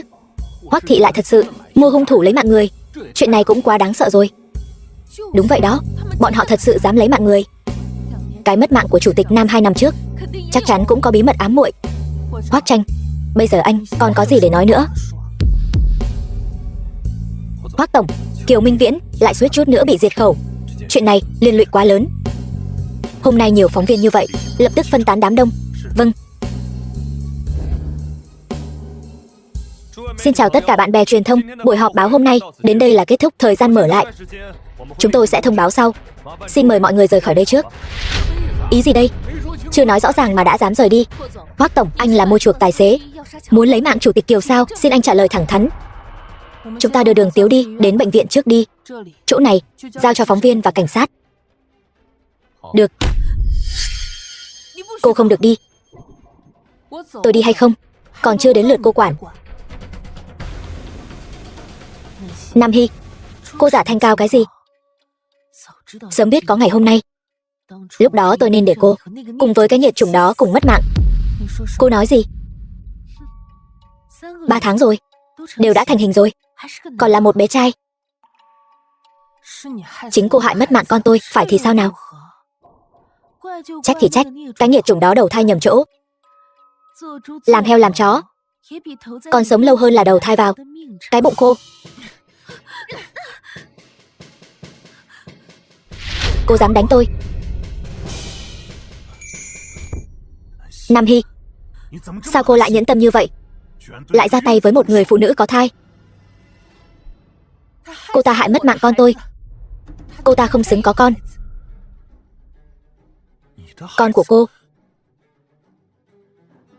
Tiểu Tranh, bụng em đau quá.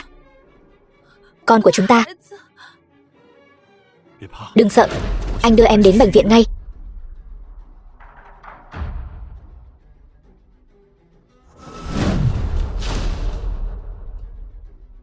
Không được đi. Nói cho rõ ràng. Buông ra.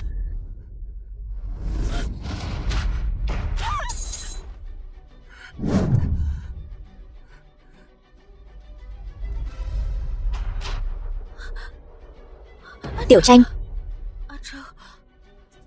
cô ta không phải là mất mạng rồi chứ?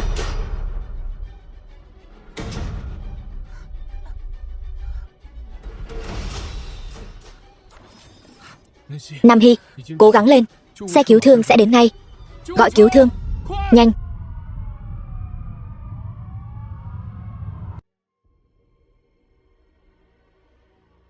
Kẹp phẫu tích.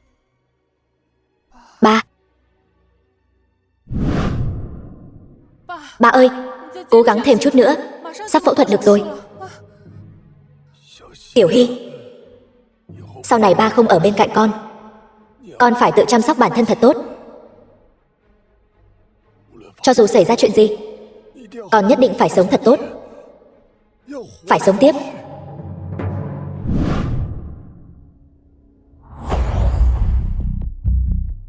Phải sống tiếp. Phòng phẫu thuật. Bác sĩ, cô ấy thế nào rồi? Bệnh nhân có ý chí rất kiên cường, đã thoát khỏi nguy hiểm đến tính mạng. Nhưng chân phải của cô ấy bị thương, thật sự quá nghiêm trọng, không thể giữ được. Xin lỗi, cô ấy còn trẻ như vậy, thật sự không còn cách nào khác sao? Chúng tôi đã cố gắng hết sức rồi. Đại ca, Tiểu Hy bây giờ thành ra như vậy, tất cả đều là vì Hoắc Tranh, tên cặn bã đó. Sau buổi họp báo chiều nay, cảnh sát đã mời Hoắc Tranh đến thẩm vấn. Hiện tại, dân chúng đang phẫn nộ. Dư luận trên mạng đang lên án dữ dội, đều yêu cầu điều tra triệt để Hoắc thị, xét xử lại vụ án Nam thị 2 năm trước, muốn lật đổ hoàn toàn Hoắc Tranh. Chỉ dựa vào những thứ này thôi thì chưa đủ. Bên Kiều Minh Viễn, thế nào rồi?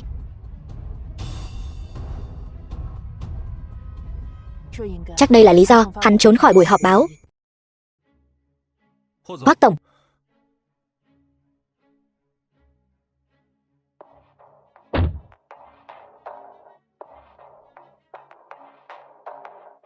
cô ấy thế nào rồi? Cô ấy, ý của ngài là Nam tiểu thư. Tôi tưởng ngài không quan tâm, nên tôi không có. Tôi gọi điện cho bệnh viện ngay đây. Không cần đâu.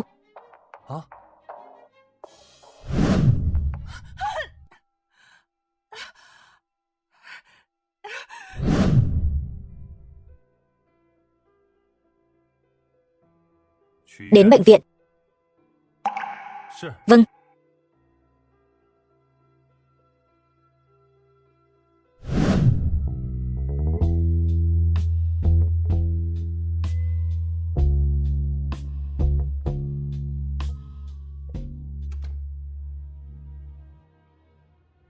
Hoắc tổng, nói, bác sĩ nói, chân phải của Nam tiểu thư bị gãy vụn. Sau này e rằng không thể đi lại bình thường được nữa, chỉ có thể ngồi xe lăn đi lại. Ngồi xe lăn? Nghiêm trọng vậy sao? Có khi nào đây là khổ nhục kế của cô ta không? Hoắc tổng quên rồi sao? Chân của Nam tiểu thư 2 năm trước đã từng bị gãy một lần rồi. Ai mà chịu nổi sự dày vò hết lần này đến lần khác chứ?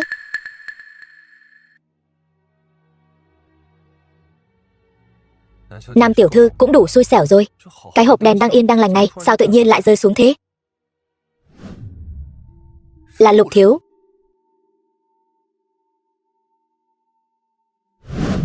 Cậu đi điều tra tất cả camera giám sát ở hội trường, đưa hết cho tôi. Giám sát? Hoắc tổng, ngài nghi ngờ chuyện hôm nay là có người cố ý kiểm tra kỹ camera ở mọi góc độ. Vâng, tôi đi làm ngay đây. Còn nữa, nếu tôi nhớ không nhầm, Hoắc thị đã từng đầu tư vào một đội ngũ y tế chuyên về khoa truyền hình. Vâng, Hoắc tổng, đúng là có chuyện này. Ý của ngài là? Tôi đi làm ngay đây.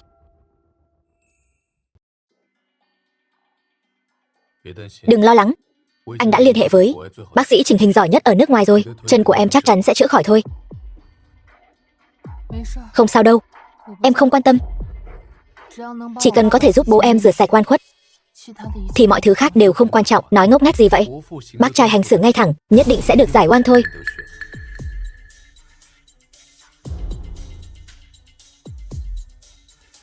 Em vừa phẫu thuật xong, ăn chút cháo đi. Để em tự làm là được rồi. Còn đang truyền dịch mà, đừng động đậy. Ngoài cửa có người. Nam Hy, bây giờ tất cả chứng cứ đều đã đầy đủ rồi. Chỉ còn chờ phán quyết của tòa án nữa thôi. Anh tin rằng hung thủ sẽ sớm bị trừng trị theo pháp luật.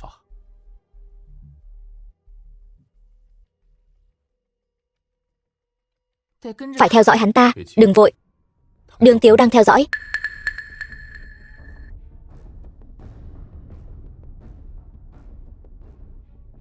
Chắc chắn là Hoắc Tranh phái anh ta đến giám sát chúng ta. Hoắc Tranh? Anh muốn tôi mất mạng đến vậy sao? Bất kể là ai, chỉ cần hắn ta ra tay, nhất định sẽ để lộ sơ hở.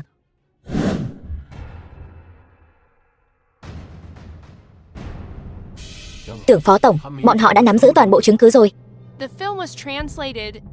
Tôi đúng là đã đánh giá thấp bọn họ rồi. Tiếp theo, chúng ta phải làm sao đây?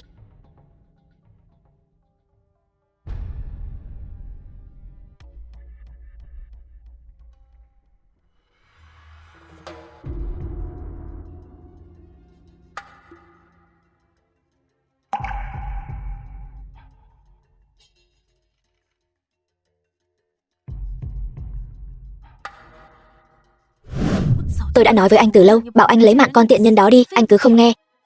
Bây giờ thì hay rồi. Cô ta và Lục Lăng Phong đã biết toàn bộ sự thật rồi. Nếu sự thật được công bố, cả anh và tôi đều xong đời. Tôi cũng không ngờ cô ta dai mạng đến vậy. Bây giờ anh nói những điều này có ích gì? Bây giờ phải làm sao? Cô đừng vội. Trước tiên cứ để Tiểu Côn tránh đi cái đã. Tạm thời vẫn chưa tra ra được đến chúng ta. Cô cứ chuẩn bị thật tốt cho hôn lễ với Hoắc Tranh đi. Những việc còn lại giao cho tôi làm. Lần này phải đảm bảo không được xảy ra sai sót. Camera giám sát tại buổi họp báo trước đó đã bị người ta xóa hết rồi. Đã tìm người chuyên nghiệp, cũng chỉ khôi phục được phần lớn. Nhưng về cơ bản có thể xác định chính là Tiểu Côn đã động tay động chân vào hộp đen, làm nó rơi trúng Nam tiểu thư. Còn có những thứ này.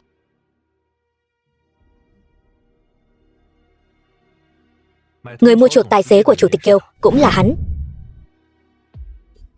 Nếu không phải sau lưng có người chỉ thị, tôi tin là hắn không có gan lớn đến vậy, dám làm nhiều chuyện như vậy. Ý của ngài là Tưởng phó tổng. Vậy nói như vậy, cái ra đi của Nam Cần Chi 2 năm trước quả thật là có liên quan đến Tưởng phó tổng. Nếu không thì tại sao hắn phải lấy mạng người diệt khẩu? Lấy mạng người diệt khẩu.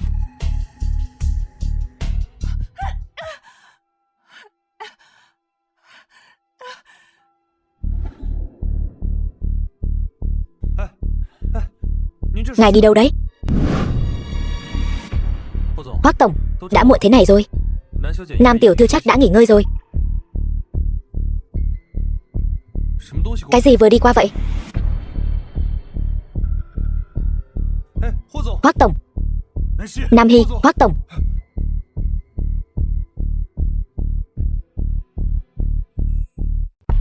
Hoắc Tranh, cô không sao? Tôi có thể có chuyện gì chứ? Người có chuyện là anh ta. Ngược lại là Hoắc tổng, nửa đêm canh ba đến phòng bệnh của tôi làm gì?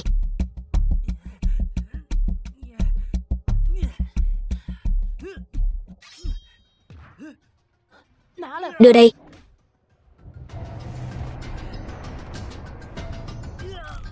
Lão đại, đúng như anh đã đoán, kẻ làm ác chột dạ rất thích xông vào nhà người khác lúc nửa đêm. Thật là không có chút lễ phép nào. Lời này của cô có phải là bóng gió quá rồi không? Còn hăng hái nữa hả? Tin bà cô đây phế luôn đôi chân của anh không? Thành thật chút đi, cảnh sát sắp đến rồi. Ra là các người đã sớm có chuẩn bị. Sao? Chúng tôi sớm đã có chuẩn bị. Hoắc tổng, thất vọng lắm sao? Tôi không có ý đó. Tôi cũng không muốn biết anh có ý gì.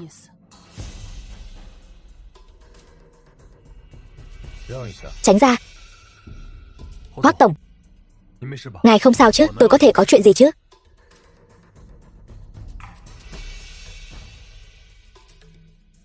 Sao? Hoắc tổng không yên tâm cấp dưới làm việc. Nửa đêm còn phải đến tận nơi giám sát thi công cờ đấy. Nam Hy, cô nói cho rõ ràng. Đừng có biết rõ còn cố hỏi nữa. Hắn không phải là người mà anh phái đến lấy mạng tôi diệt khẩu sao? Cô cho rằng hắn là người tôi phái đến, chứ không thì sao? Hoắc tổng, ngài nửa đêm canh ba chạy đến phòng bệnh của tôi làm gì? Thăm bệnh sao?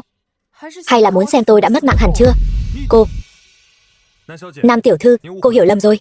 Hoắc tổng sao có thể phái người lấy mạng cô được? Hoắc tổng chỉ vì chuyện 2 năm trước đừng nhắc đến ba tôi. Anh không xứng. Là ai phái sát thủ đến? Hỏi một câu là biết ngay. Đường Tiếu nói ai phái anh đến? Là Hoắc thị. Hoắc thị. Hoắc tổng, ngài nghe rõ chưa? Là ai của Hoắc thị chỉ thị anh? Là một vệ sĩ của Hoắc thị ra lệnh. Vệ sĩ? Vậy chắc chắn là Tiểu Côn. Hoắc tổng, chẳng lẽ lại là... Sao không nói gì nữa? Nếu tôi thật sự muốn ra tay với cô tưởng cô còn sống đến ngày hôm nay sao? Vậy tôi có nên cảm ơn anh không? Cảm ơn anh đã hại mất mạng ba tôi, còn khiến tôi trở thành người tàn phế suốt đời, đúng không? Nam Hy, đừng sợ, có tôi ở đây.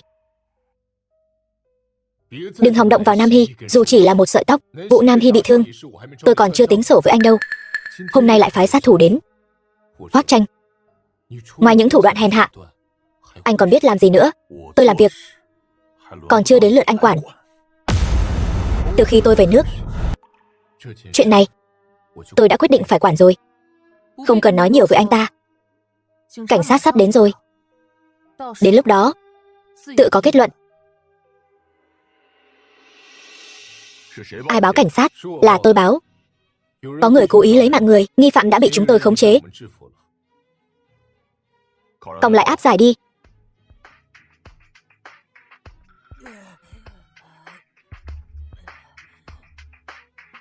Người liên quan cũng cần phối hợp, đi với chúng tôi một chuyến. Không vấn đề. Nhưng vị Hoắc tiên sinh này cùng hung thủ xông vào bệnh viện lúc nửa đêm. Tôi có lý do nghi ngờ anh ta là chủ mưu đứng sau. Thưa cảnh sát, anh ta có nên phối hợp điều tra một chút không? Mời anh cũng đi với chúng tôi một chuyến. Cô Nam, người thật sự không phải do Hoắc tổng phái đến. Sao cô cứ không tin vậy? Không cần phải giải thích với cô ta. Nam Hy, cô muốn tôi vào tù đến vậy sao? 2 năm trước, anh chẳng cũng đối xử với tôi như vậy sao? Dù là vụ án 2 năm trước, Nam Cẩn Chi vô tội. Nhưng 15 năm trước, hắn liên tiếp hại mất mạng 2 mạng người, là ba mẹ tôi. Cô muốn lật lại vụ án cho hắn sao? Tuyệt đối không thể.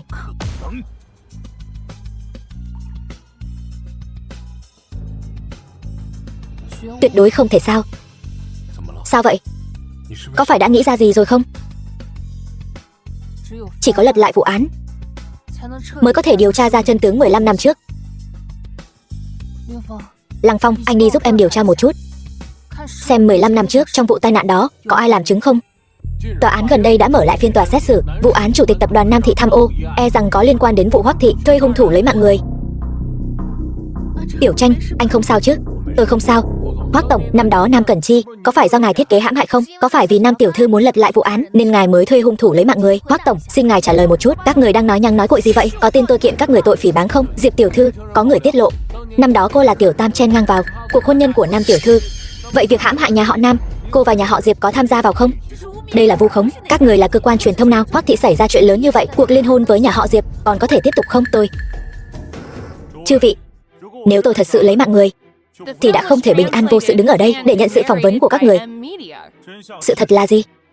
Pháp luật tự có phán xét, không phải dựa vào vài câu lời ong tiếng ve của các người là có thể định tội cho tôi. Về phần cuộc liên hôn giữa Hoắc thị và Diệp thị, hôn lễ của tôi và Khả Hân đã được rời lên sớm hơn vào cuối tháng này. Đến lúc đó, hoan nghênh chư vị đến tham dự.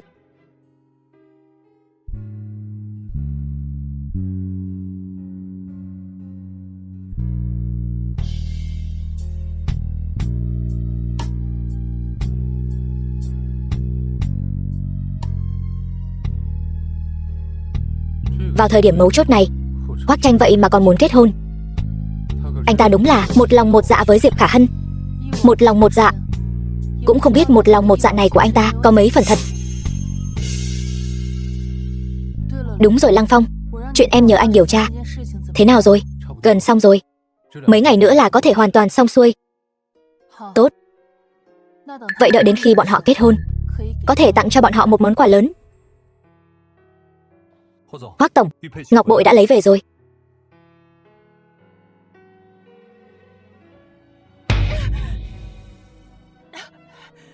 Chỉ có thể sửa thành như vậy thôi. Người phụ trách sửa chữa nói, chất ngọc bội của ngài rất đặc biệt. Anh ta đã cố gắng hết sức rồi, vẫn không thể khôi phục lại như ban đầu. Hay là tôi đi thử chỗ khác xem sao? Dù sao, đây là tín vật định tình của ngài và Diệp tiểu thư. Không cần đâu. Chuyện ở bệnh viện tiến triển thế nào rồi? Cảnh sát đã điều tra rõ, hung thủ chính là do Tiểu Côn phái đến, cũng đã thực hiện bắt giữ Tiểu Côn. Nhưng Tiểu Côn dường như đã biến mất. Nếu không có gì bất ngờ xảy ra thì có lẽ đã bị đưa ra nước ngoài rồi. Không sao, hắn trốn không thoát đâu. Bắt hắn về cho tôi. Vâng Hoắc tổng.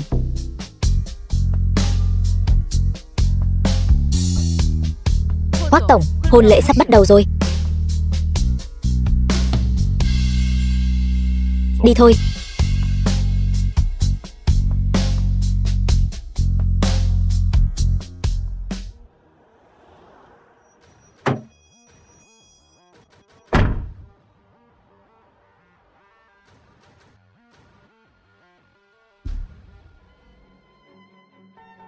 Hôn lễ hôm nay chắc chắn sẽ rất náo nhiệt.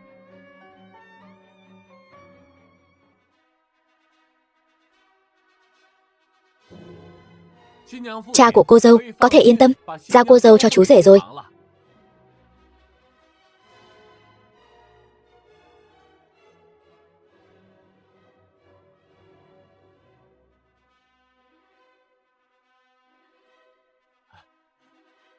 Trước khi nghi thức hôn lễ này bắt đầu, tôi xin giới thiệu với các vị khách quý tín vật của hai người. Đây là minh chứng cho cuộc tình của họ.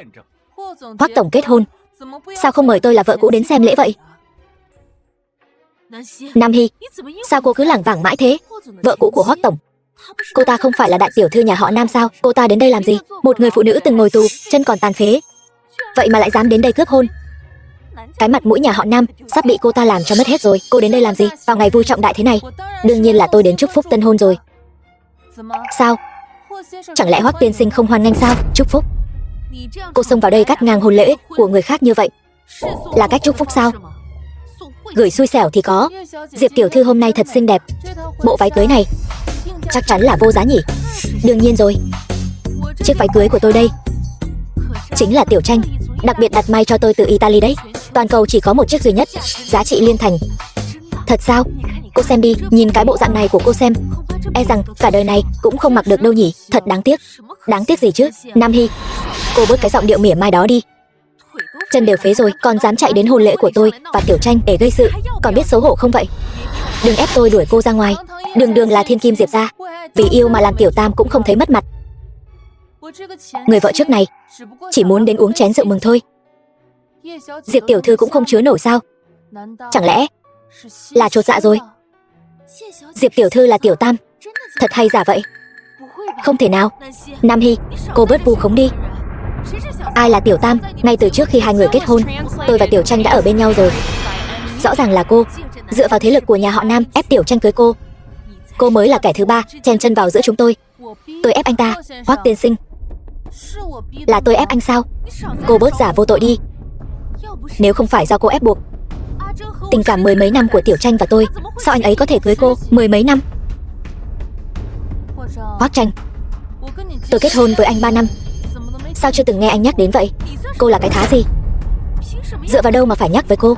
Cô ta nói đều là thật. Đúng vậy, chúng tôi đã quen nhau từ 15 năm trước rồi. Chú ơi, cháu xin chú, mẹ cháu bệnh nặng, cho cháu vay 5 vạn tệ tiền phẫu thuật thôi, cháu nhất định sẽ trả. Cái thằng ăn mày từ đâu tới vậy? Cút đi, đừng làm bẩn quần áo của tôi.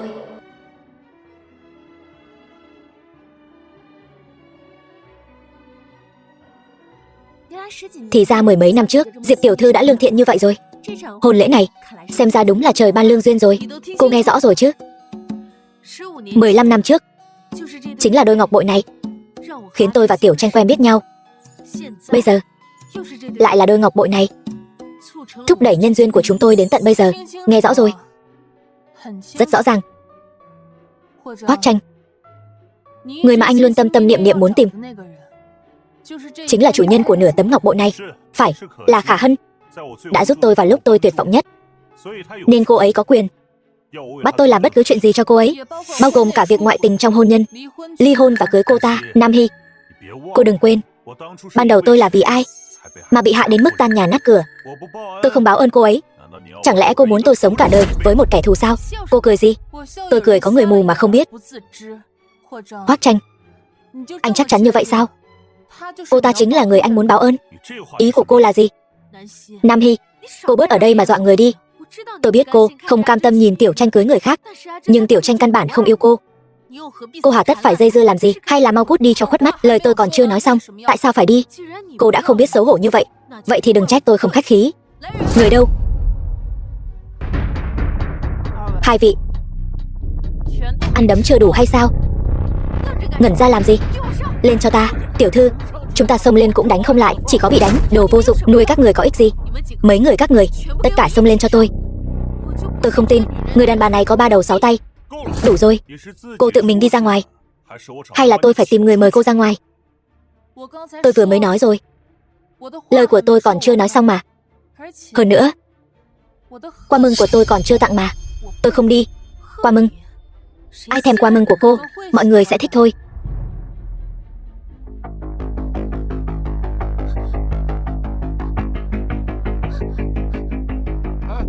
Làm gì vậy?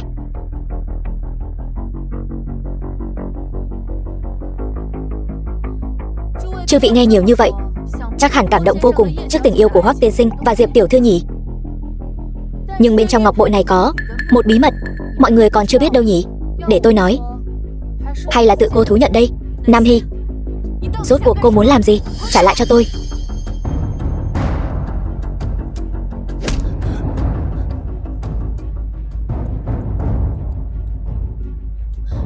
Tiểu Tranh, ngọc bội của em. Nam Hy, cô mau trả ngọc bội lại cho Khả Hân. Nếu không thì tôi sẽ không khách khí với cô đâu. Đồ của cô ta. Sao anh biết chắc chắn đây nhất định là đồ của cô ta? Ý cô là gì?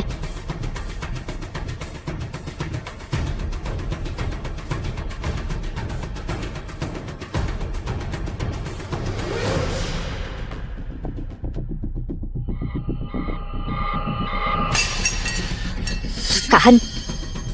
Nam Hy, điên rồi sao? Cô có biết cái váy này đáng giá bao nhiêu tiền không? Tôi chẳng phải đã nói rồi sao? Chiếc váy cưới này mặc trên người cô uổng phí rồi. Cô, ngọc bội. Trên ngọc bội này có một chữ, còn là một chữ Hy. Hy, đó chẳng phải là tên của Nam tiểu thư sao? Vật định tình của Diệp tiểu thư và Hoắc tiên sinh. Sao lại có tên vợ cũ của anh ta ở trên đó? Đây là chuyện gì vậy? Ba người này đang giở trò gì vậy? Đúng vậy, sao có thể? Đây rốt cuộc là chuyện gì? Chuyện gì? Chẳng phải trong lòng anh đã có đáp án rồi sao? Hoắc Tranh, cái ngọc long phụng này là của Nam Hy. Vào ngày sinh nhật, bác Nam tặng cho cô ấy làm quà sinh thần. Ngọc liệu dùng để làm vô cùng đặc biệt. Cặp nước là hiện chữ. Bây giờ anh còn nghi ngờ gì nữa không? Không, không phải như bọn họ nói. Bọn họ đang nói dối. Nhất định là bọn họ lén lút đổi miếng ngọc bội này. Đây căn bản không phải là miếng ngọc của tôi. Miếng ngọc bội này rốt cuộc có phải là của cô không? Không phải, không, là của tôi. Là ngọc bội của tôi. Rốt cuộc ai mới là người nói dối? Là cô, người đàn bà độc ác này. Hoắc Tranh, tôi nên nói anh đáng hận hay là đáng thương đây? Ngay cả người cần báo ân này cũng có thể nhận nhầm. Rốt cuộc là chuyện gì vậy? Chẳng phải là vật đính ước sao? Sao lại thành của vợ cũ Hoắc tổng rồi? Đúng đó, đến cả cái này cũng có thể nhầm lẫn được. Chuyện này cũng quá hoang đường rồi. Tiểu Tranh, đừng tin lời chúng nói. Chẳng lẽ anh quên rồi sao? Chính Nam Cẩn Chi đã hại mất mạng cha anh, còn khiến mẹ anh bị người ta phế gãy hai chân, cuối cùng ôm hận mà mất mạng. Cô ta là con gái của Nam Cẩn Chi, sao có thể giúp anh được chứ? Nhất định là cô đã động tay động chân vào ngọc bội. Động tay động chân. Diệp tiểu thư, cô đúng là chưa thấy quan tài chưa đổ lệ. Tôi ở đây còn chuẩn bị một món quà lớn, vừa hay có thể phục hồi chân tướng của vụ tai nạn 15 năm trước. Mời vào đi. Nam Hy, cô lại tìm đâu ra cái tên ăn mày này vậy? Lại muốn giở trò gì nữa đây? Ăn mày? Ông ta tên là Hoàng Tam, là công nhân của công trình Kim Việt 15 năm trước. Hoàng Tam? Không thể nào. Năm đó tôi đã điều tra tất cả mọi người rồi, căn bản không có ai từng gặp ông ta. Trên danh sách cũng không có tên của ông ta. Đó là vì Hoàng Tam say rượu làm bậy, đã sớm bị công trường đuổi việc rồi. Cha anh thấy ông ta đáng thương, vô gia cư, tạm thời thu lưu anh ta ở công trường. Ông ta là người cuối cùng nhìn thấy cha anh trước khi cha anh qua đời. Trước khi cha tôi qua đời, ông đã gặp ông ấy. Đúng là đã gặp.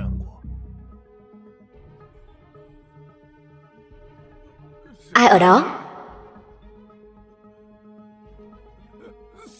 Mất mạng người rồi.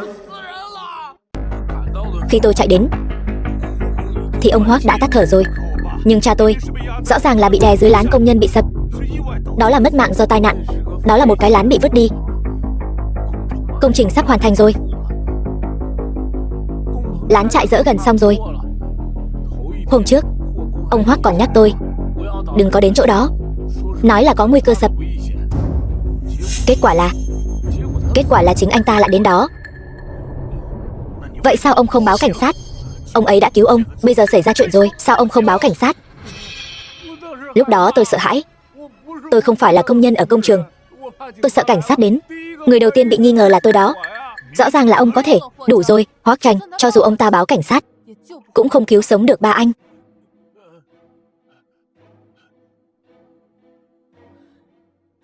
Đây là 15 năm trước báo cáo thương tích của cha anh. Tin rằng anh đã xem vô số lần rồi.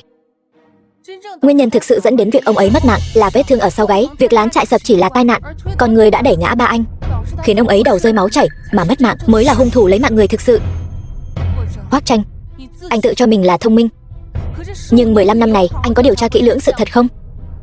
Chính vì cái sự tự cho là đúng của anh mới khiến anh tìm sai người, báo sai ân, cuối cùng đến cả hận cũng hận sai người, báo sai thù. Ai biết cô ta nói thật hay giả? Nam Hy, rốt cuộc cô đã cho hắn bao nhiêu tiền để hắn làm chứng giả cho cô? Sao cô kích động vậy? Chuyện này có liên quan gì đến cô? Hay là nói cô đang giúp ai đó che đậy sự thật gì sao? Nam Hy, cô bớt ngậm máu phun người đi, không có bằng chứng. Cô dựa vào cái gì mà vu khống tôi? Diệp tiểu thư, người trên này là cô đúng không? Đây chẳng phải là Tưởng phó tổng của Hoắc thị sao? Sao anh ta lại ở trên xe với Diệp tiểu thư? Hai người bọn họ lại còn nắm tay nhau nữa. Chẳng lẽ hai người bọn họ... Cái này cũng loạn quá rồi. Cái này, các người không hiểu gì cả. Đang nói linh tinh gì vậy? Đừng kiếm nữa. Tưởng Duệ hôm nay chắc sẽ không đến đâu. Bây giờ anh ta chắc đã bị cảnh sát đưa đến cục cảnh sát để điều tra rồi. Để điều tra? Tôi cái gì cũng không biết. Chuyện này có liên quan gì đến tôi? Đừng giả vờ nữa. Tiểu Côn bây giờ đã bị cục cảnh sát truy nã toàn quốc, bắt cóc tôi, ám sát Chủ tịch Kiều, thuê người lấy mạng tôi diệt khẩu. Những chuyện này đều là do cô và Tưởng Duệ hai người cấu kết. Lấy mạng người diệt khẩu? Sao cô dám? Không có. Tiểu Tranh, tôi không có làm. Cô còn không thừa nhận. Cái này là cái gì? Cái này đều là giả. Là cô ta cố tình phá hoại hôn lễ của tôi, cố ý ngụy tạo. Cô đúng là cứng miệng. Có phải cô cho rằng tôi chỉ có một chứng cứ này thôi? Chủ tịch Kiều, bữa tiệc này ông còn nuốt trôi không? Chủ tịch Kiều, ông lại muốn làm gì? Ông đừng quên, trước đây ông đã bị người phụ nữ này uy hiếp, làm chuyện làm chứng giả rồi. Hôm nay lại muốn làm thêm lần nữa sao? Người bảo tôi làm chứng giả không phải Nam Hy, mà là cô, Diệp đại tiểu thư. Ông có biết ông đang nói gì không?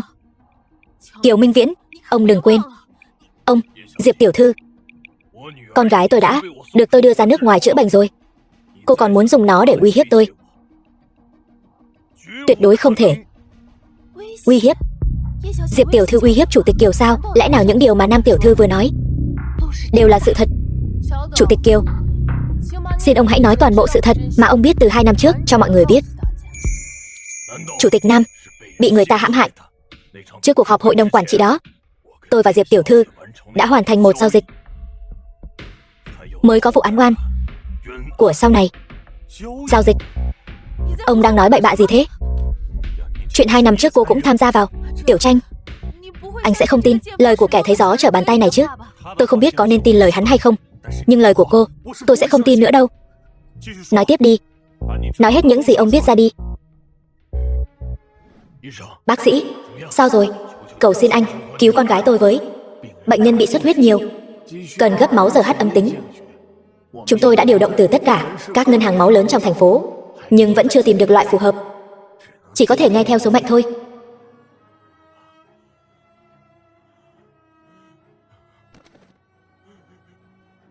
Sao lại như vậy? Sao lại như vậy chứ?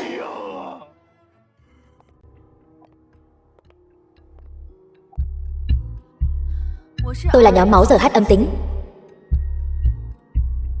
Cô, nhưng cần Chủ tịch Kiều cùng tôi làm một giao dịch. 2 năm trước, con gái tôi bị xuất huyết nhiều phải nhập viện, cần gấp máu RH để cứu mạng. Diệp tiểu thư cũng có nhóm máu này. Lấy cớ đó, chúng ta đã hoàn thành một giao dịch. Cô ta bảo tôi vào ngày họp hội đồng quản trị dẫn đầu phản đối Chủ tịch Nam, ép anh ta xuống đài. Không ngờ rằng Chủ tịch Nam vì sự phản bội của hội đồng quản trị mà bị đột quỵ tim.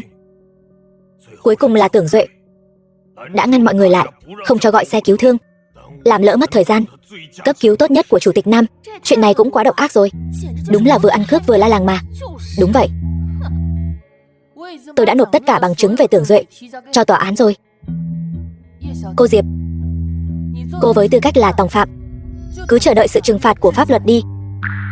Các người căn bản là một bọn ở đây diễn kịch cho ai xem đấy. Nhân chứng vật chứng đều có đủ, cô còn rảo biện gì nữa?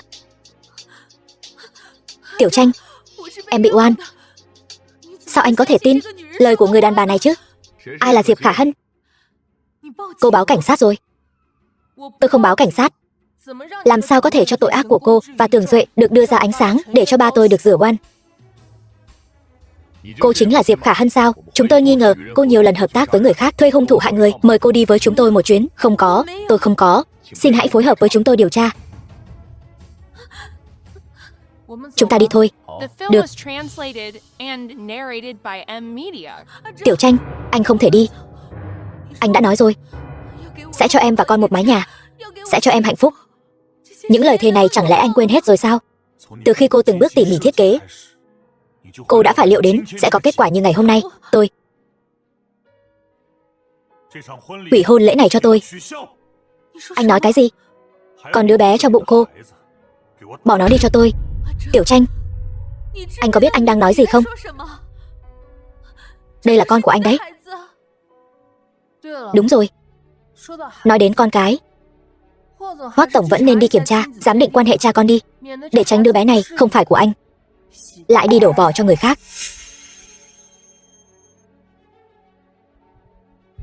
Tiểu Tranh, những việc còn lại anh xử lý đi. Vâng Hoắc tổng. Ba mẹ, đừng gọi tôi là ba. Tôi không có đứa con gái vô sỉ như cô. Cô chẳng qua chỉ là một đứa mồ côi Diệp gia chúng tôi nhận nuôi thôi. Cô lại không phải là người nhà họ Diệp chúng tôi. Cho nên nói, những chuyện dơ bẩn mà cô làm không có một chút quan hệ nào với nhà họ Diệp chúng tôi cả. Lúc đầu các người không phải nói như vậy. Các người nói mặc kệ tôi dùng biện pháp gì, chỉ cần tôi có thể gả cho Hoắc Tranh thì có thể danh chính ngôn thuận trở thành đại tiểu thư nhà họ Diệp. Bây giờ các người sao lại trở mặt không nhận thế hả? Cầm miệng cho tôi. Ba mẹ, đi.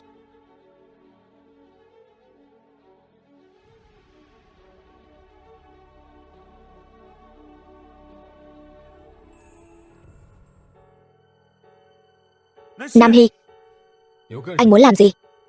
Tránh ra, tôi có chuyện muốn nói với Nam Hy. Vừa nãy ở hôn lễ đã nói đủ rõ ràng rồi. Nam Hy không nợ anh cái gì cả. Nếu anh còn chút lương chi nào thì đừng đến làm phiền cô ấy nữa. Đây là chuyện giữa tôi và cô ấy. Tránh ra. Nếu tôi không tránh thì sao? Nam Hy, Ngọc Bội, Hoắc Tranh, anh thấy anh hại cô ấy chưa đủ, có phải không? Cô ấy bây giờ thành ra như vậy, tất cả đều là vì cái tên cặn bã như anh, Lăng Phong. Buông anh ta ra. Không biết Hoắc tiên sinh còn có gì muốn nói với tôi? Hay là nói nghi ngờ về chứng cứ vừa rồi? Không phải. Nam Hy, 15 năm trước, ngọc bội này là cô đưa cho tôi đúng không? 15 năm trước, nếu tôi biết anh sẽ khiến tôi phải ngồi tù, gia đình tan nát, nhận nỗi đau mất chân, tôi sẽ không đưa nó cho anh. Xin lỗi hả? Anh cảm thấy ba chữ này có thể khiến ba tôi sống lại không? Hay là có thể khiến nỗi đau của tôi trong 2 năm qua hoàn toàn biến mất? Vụ án của ba cô, tôi sẽ toàn lực phối hợp để tái thẩm. Hơn nữa trong tay tôi có một vài chứng cứ. Đây là việc anh nên làm. Nói xong rồi chứ? Nói xong rồi, vậy thì đừng ở đây làm vướng mắt nữa. Mau đi giải quyết đống rắc rối của vị hôn thê nhà anh đi. Đợi đã, anh muốn làm gì? Đây là đồ của cô. Ít nhất hãy để tôi trả lại vật về chỗ cũ đi. Cái này có phải của tôi không? Tôi không còn để ý nữa rồi. Vứt đi đi.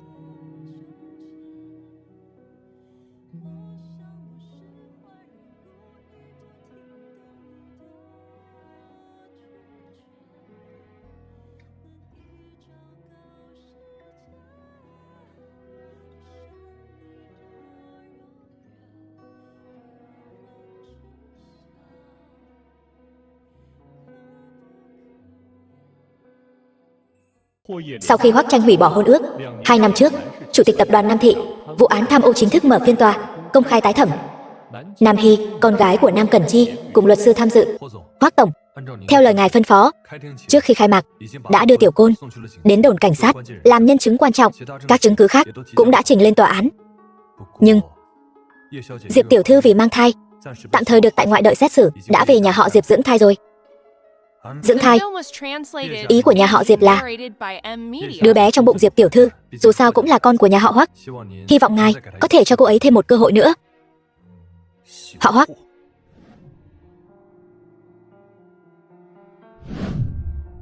Lập tức hủy bỏ tất cả hợp tác với nhà họ Diệp.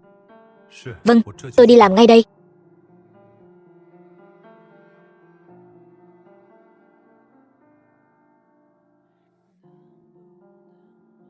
Hoắc Tranh, anh tự cho mình là thông minh, nhưng bao nhiêu năm qua anh có thực sự tìm kiếm sự thật không? Chính vì sự tự cho là đúng của anh mới khiến anh tìm sai người, báo sai ân, cuối cùng ngay cả hận cũng hận sai người, báo sai thù.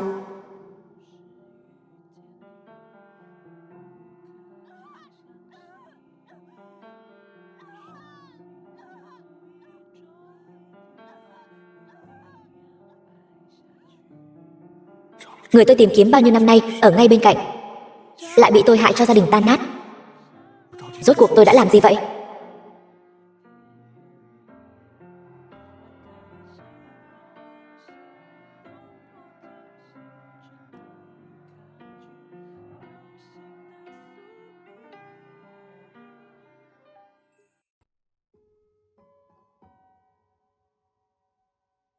Mộ cha, Nam Cẩn Chi. Em muốn ở một mình với ba em một lát. Được. Vậy anh ra ngoài đợi em. Có chuyện gì thì gọi anh. Ba. Chuyện con hứa với ba, con đã làm được rồi. Đây là bản án của tòa án. Phán quyết Hoắc thị phát báo cáo xin lỗi và trả lại tất cả tài sản của Nam thị đã bị thôn tính phi pháp năm đó. Ba. Tập đoàn Nam thị là tâm huyết cả đời của ba. Mặc dù bây giờ nó không còn gì cả, nhưng con sẽ làm lại từ đầu, điều hành nó thật tốt.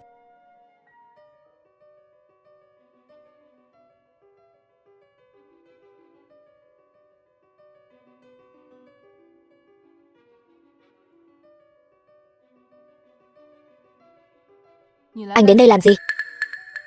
Tôi thấy tin tức rồi. Tôi muốn đến viếng bá phụ Nam một chút. Viếng? Viếng như thế nào? Giống như 2 năm trước.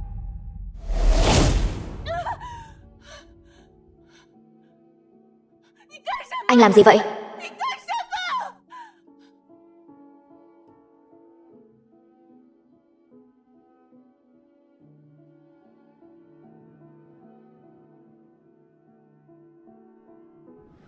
Xin lỗi, chuyện 2 năm trước, xem ra trí nhớ của Hoắc tổng không hề kém.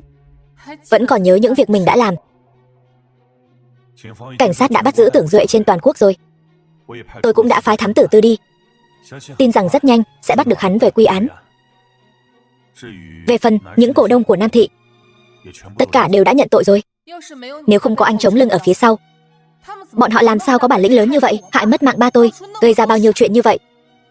Tòa án không phán tội anh sẽ không cảm thấy mình rất vô tội đấy chứ?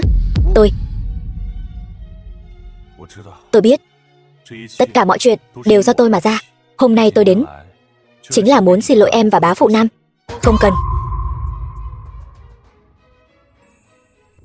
Anh dựa vào cái gì mà cho rằng tôi và ba tôi sẽ chấp nhận lời xin lỗi của anh? Anh căn bản không xứng. Mời anh lập tức rời đi. Nam Hy, cho tôi thêm một cơ hội để bù đắp cho em có được không? Đây là đội ngũ y tế chỉnh hình hàng đầu thế giới. Bọn họ có thể chữa khỏi chân của em.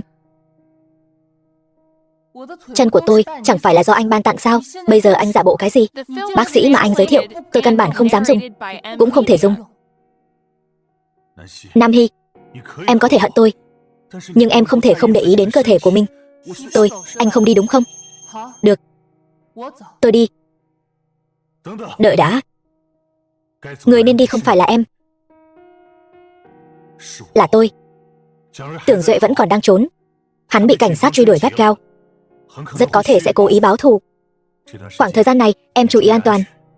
Điểm này không cần anh nhắc nhở. Cũng phải.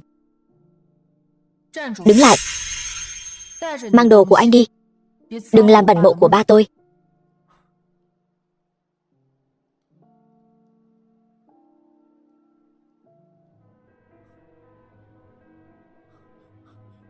Nam Hy, em không sao chứ?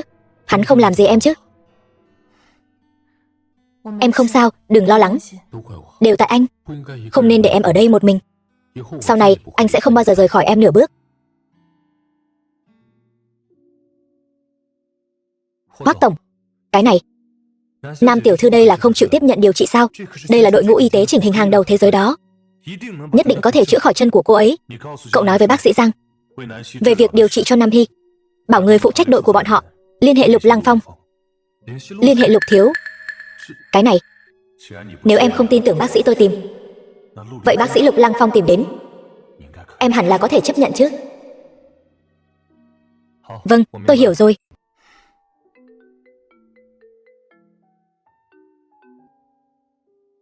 Alo. Đương nhiên có thể, chúng ta bây giờ có thể qua đó.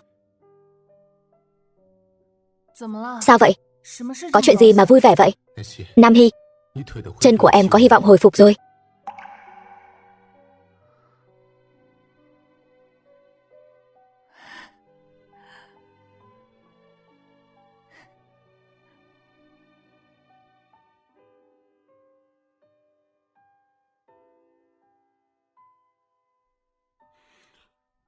Bác sĩ, sao rồi? Theo kết quả kiểm tra, dây thần kinh ở chân của Nam tiểu thư vẫn còn nguyên vẹn. Khả năng hồi phục vẫn là có thể. Vậy đại khái cần bao lâu? Ngắn thì 3 đến 5 tháng, dài thì 3 đến 5 năm. Còn phải xem ý chí của bệnh nhân nữa. Dù sao thì quá trình hồi phục rất gian khổ. Tiểu thư Nam phải chuẩn bị tâm lý trước. Chỉ cần có thể giúp chân tôi hồi phục, tôi không sợ gian khổ. Tôi tin Nam tiểu thư có thể kiên trì. Tôi sẽ sắp xếp phương án điều trị cho Nam tiểu thư ngay đây. Làm phiền anh rồi, bác sĩ. Không phiền. Nên làm mà.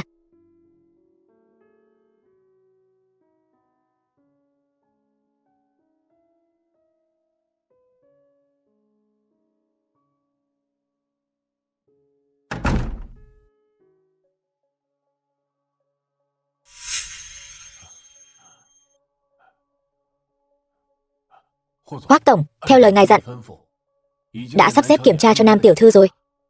Bất kể phải trả giá lớn đến đâu, nhất định phải chữa khỏi chân cho cô ấy. Vâng.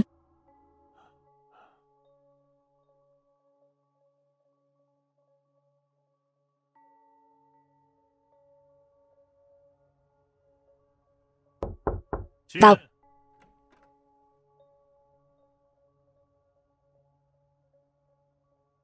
Hoắc tổng, theo lời ngài dặn, một phần kết quả giám định khác đã đưa đến nhà họ Diệp rồi. Nhà họ Diệp xử lý thế nào? Sau khi chủ tịch Diệp biết đứa bé Diệp Khả Hân mang thai không phải là của ngài, thì đã nổi trận lôi đình, đã đuổi cô ta ra khỏi nhà họ Diệp rồi. Phái thêm mấy người theo sát vào. Vâng, đã sắp xếp người đi rồi. Nhưng mà vào thời điểm nhạy cảm này, cho dù Diệp tiểu thư có rơi vào đường cùng, dám đi tìm Tưởng Duệ, vậy Tưởng Duệ có dám gặp cô ta không? Anh ta sẽ gặp.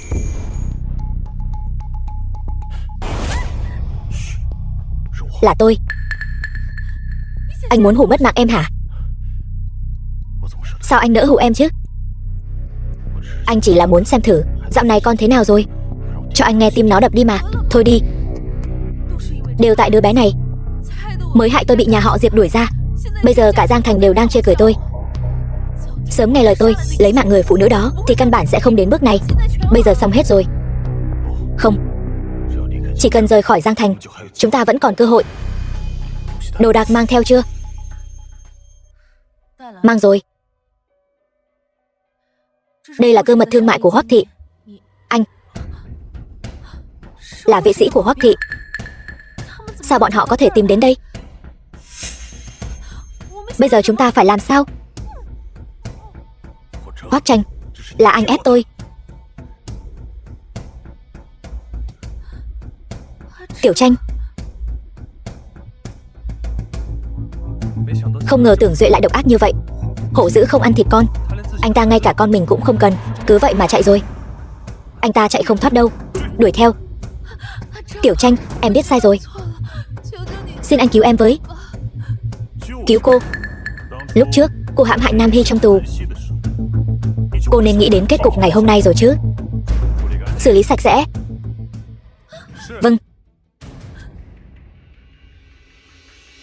Lên. Bác sĩ nói chiều nay em có thể về nhà tĩnh dưỡng điều trị rồi. Anh thấy với tốc độ này chắc không cần đến 3 tháng đâu là có thể đi lại bình thường rồi. Đừng dỗ em nữa. Sao có thể nhanh như vậy được. Tập đoàn Hoắc Thị sóng gió chưa yên, sóng gió lại nổi. Cơ mật hợp tác với tập đoàn y tế hải ngoại bị tiết lộ, có thể phải đối mặt với bồi thường vi phạm hợp đồng hàng chục tỷ. Được biết, người tiết lộ bí mật là cựu phó tổng của Hoắc Thị, họ Tưởng. Mấy ngày trước, họ Tưởng vì vụ án lấy mạng người đang bị truy nã trên toàn quốc. Nghe nói, hội đồng quản trị của Hoắc Thị đang bàn bạc để Hoắc Tranh tạm thời rời khỏi vị trí tổng giám đốc tập đoàn. Đây đều là do anh ta tự chuốc lấy.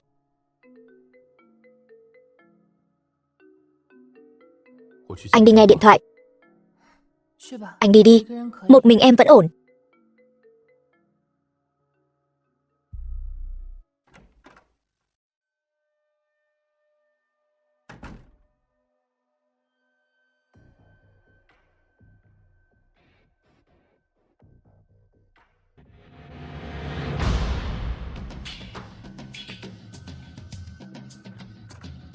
Quên lấy đồ gì sao?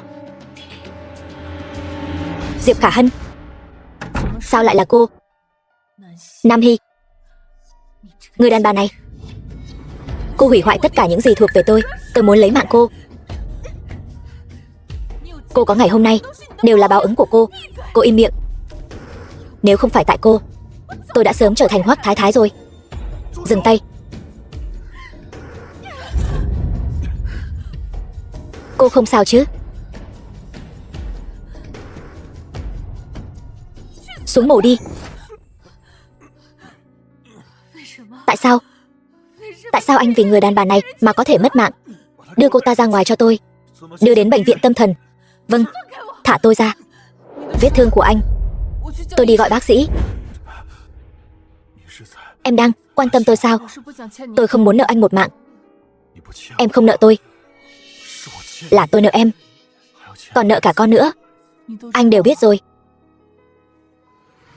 Hoắc tổng, đây là 2 năm trước báo cáo kiểm tra sức khỏe khi Nam tiểu thư vào tù.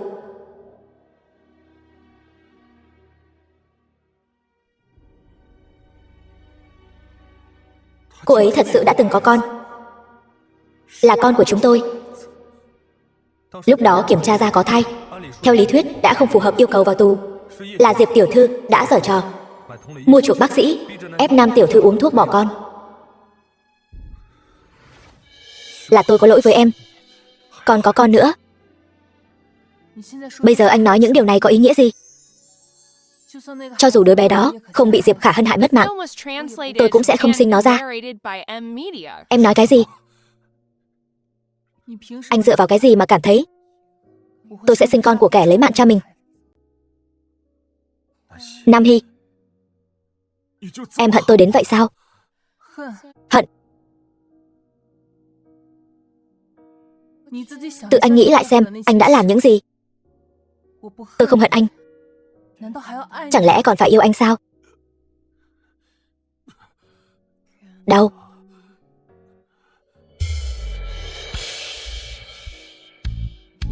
Anh mau đi đi.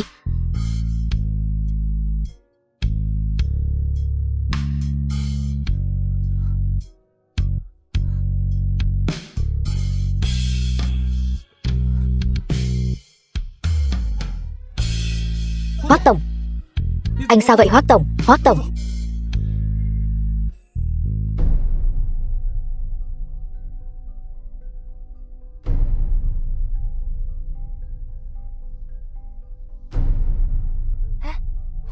Hoắc tiên sinh sao rồi?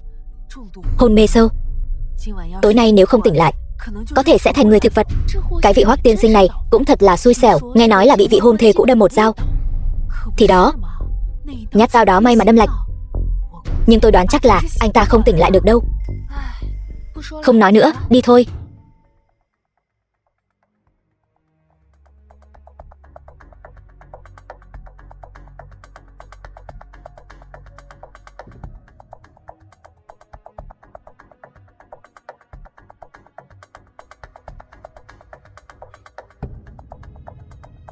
Hoắc Tranh, anh đáng lẽ nên cùng với người cha bạc tình kia của anh cùng nhau mất mạng đi mới phải. Tôi đây làm em trai, nhất định sẽ cho anh mất mạng có tôn nghiêm. Là cô. Nhìn cái gì mà nhìn? Nhìn nữa tôi lấy mắt anh ra bây giờ.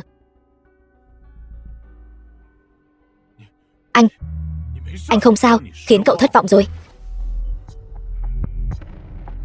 Nam tiểu thư, cô đến rồi. Bác sĩ nói sao rồi? Bác sĩ nói không bị thương đến chỗ hiểm, chỉ là mất máu quá nhiều, cần phải nghỉ ngơi thật tốt. Họa hại riêng ngàn năm, loại người như hắn sao có thể dễ dàng mất mạng như vậy được?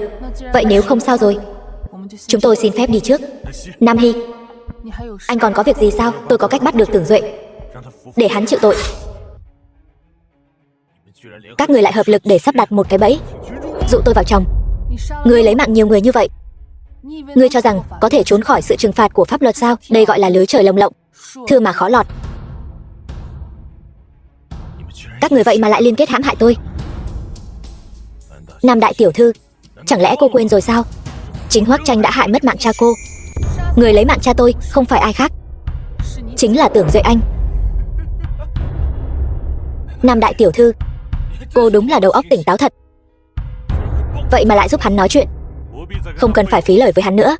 Cậu vừa nói là vì quan hệ huyết thống nên mới muốn tiễn tôi một đoạn đường. Lời này là có ý gì? Anh chẳng phải tự xưng thông minh sao? Anh đoán không ra sao?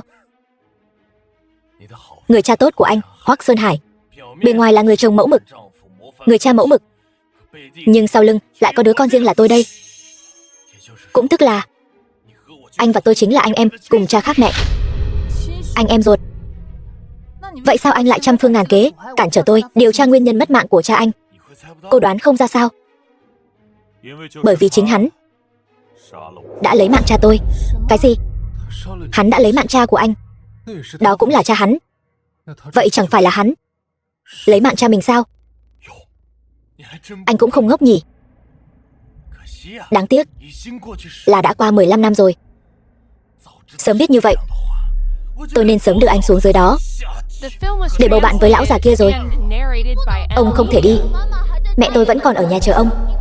Ông nhất định phải đến gặp mẹ tôi một lần. Cái thằng nhóc này, chuyện này ta đã nói rất nhiều lần rồi. Ta đã kết hôn rồi, không thể cùng cậu đi gặp mẹ cậu được. Này, cho cậu 200 tệ, cầm lấy mà ăn cơm đi.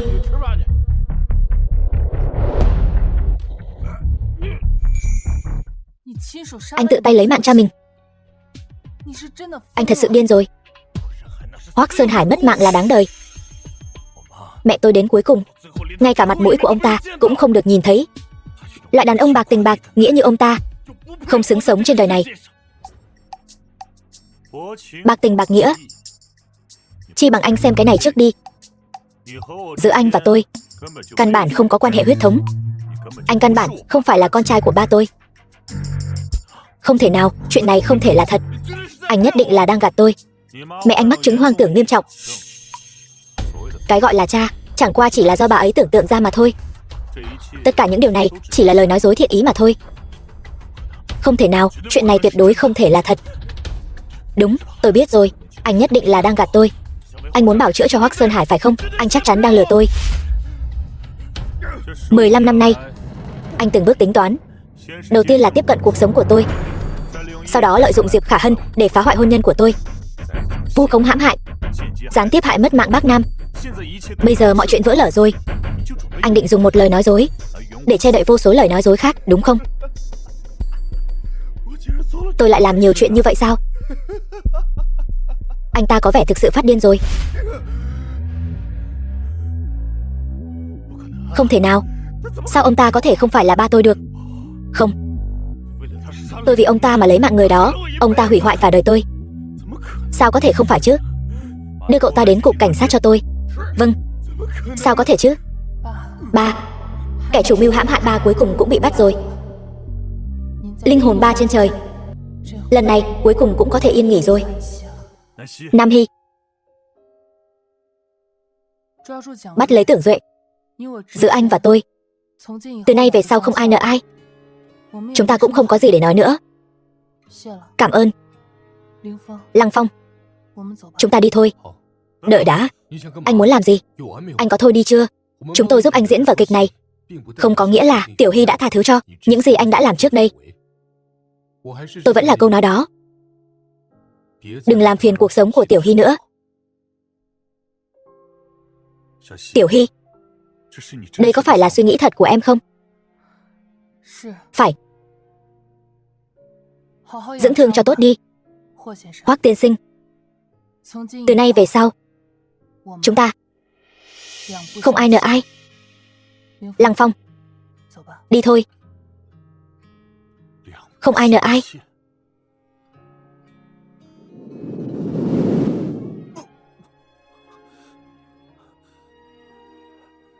Hoắc tổng, Hoắc tổng, tôi gọi bác sĩ đến. Không cần. Chút đau này chắc không bằng 1/1000 những gì tôi gây ra cho cô ấy. Nam Hy, có phải cô ấy thực sự không chịu tha thứ cho tôi không? Xem ra Nam tiểu thư đã quyết tâm rồi. Là tôi nhiều chuyện rồi. Nhưng Hoắc tổng, nếu anh nhất quyết muốn theo đuổi Nam tiểu thư, cũng không phải là không thể. Truyền hình trực tiếp sự kiện thể thao. Sau 5 năm, đội trưởng đội Lăng Phong, Lục Lăng Phong, một lần nữa tham gia giải đua xe hữu nghị tứ thành, mà tập đoàn Hoắc thị sau bao sóng gió. Hoắc tổng Hoắc Tranh cũng lần đầu tiên xuất hiện. Lăng Phong, đợi đã. Đây là chuỗi hạt mà ba em để lại cho em để giữ bình an. Bây giờ em tặng nó cho anh. Hy vọng sau này mỗi trận đấu của anh đều bình an vô sự. Cảm ơn chuỗi hạt của em, anh nhận. Nam Hy, nếu anh thắng trận đấu này, em có thể đáp ứng anh một nguyện vọng không? Được.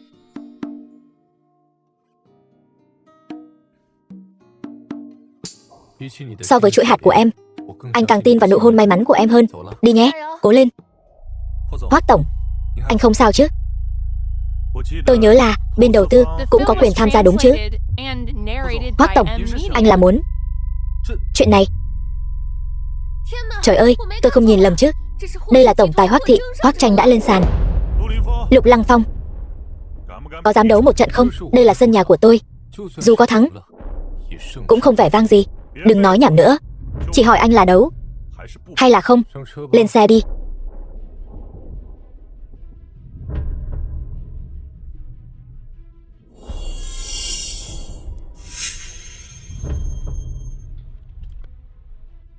Ba, 2, 1.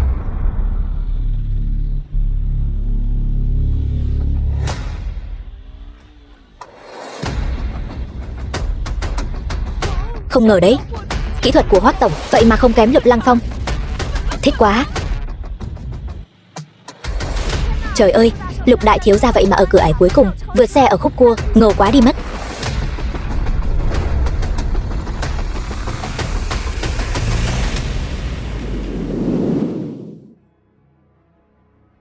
Anh có phục hay không?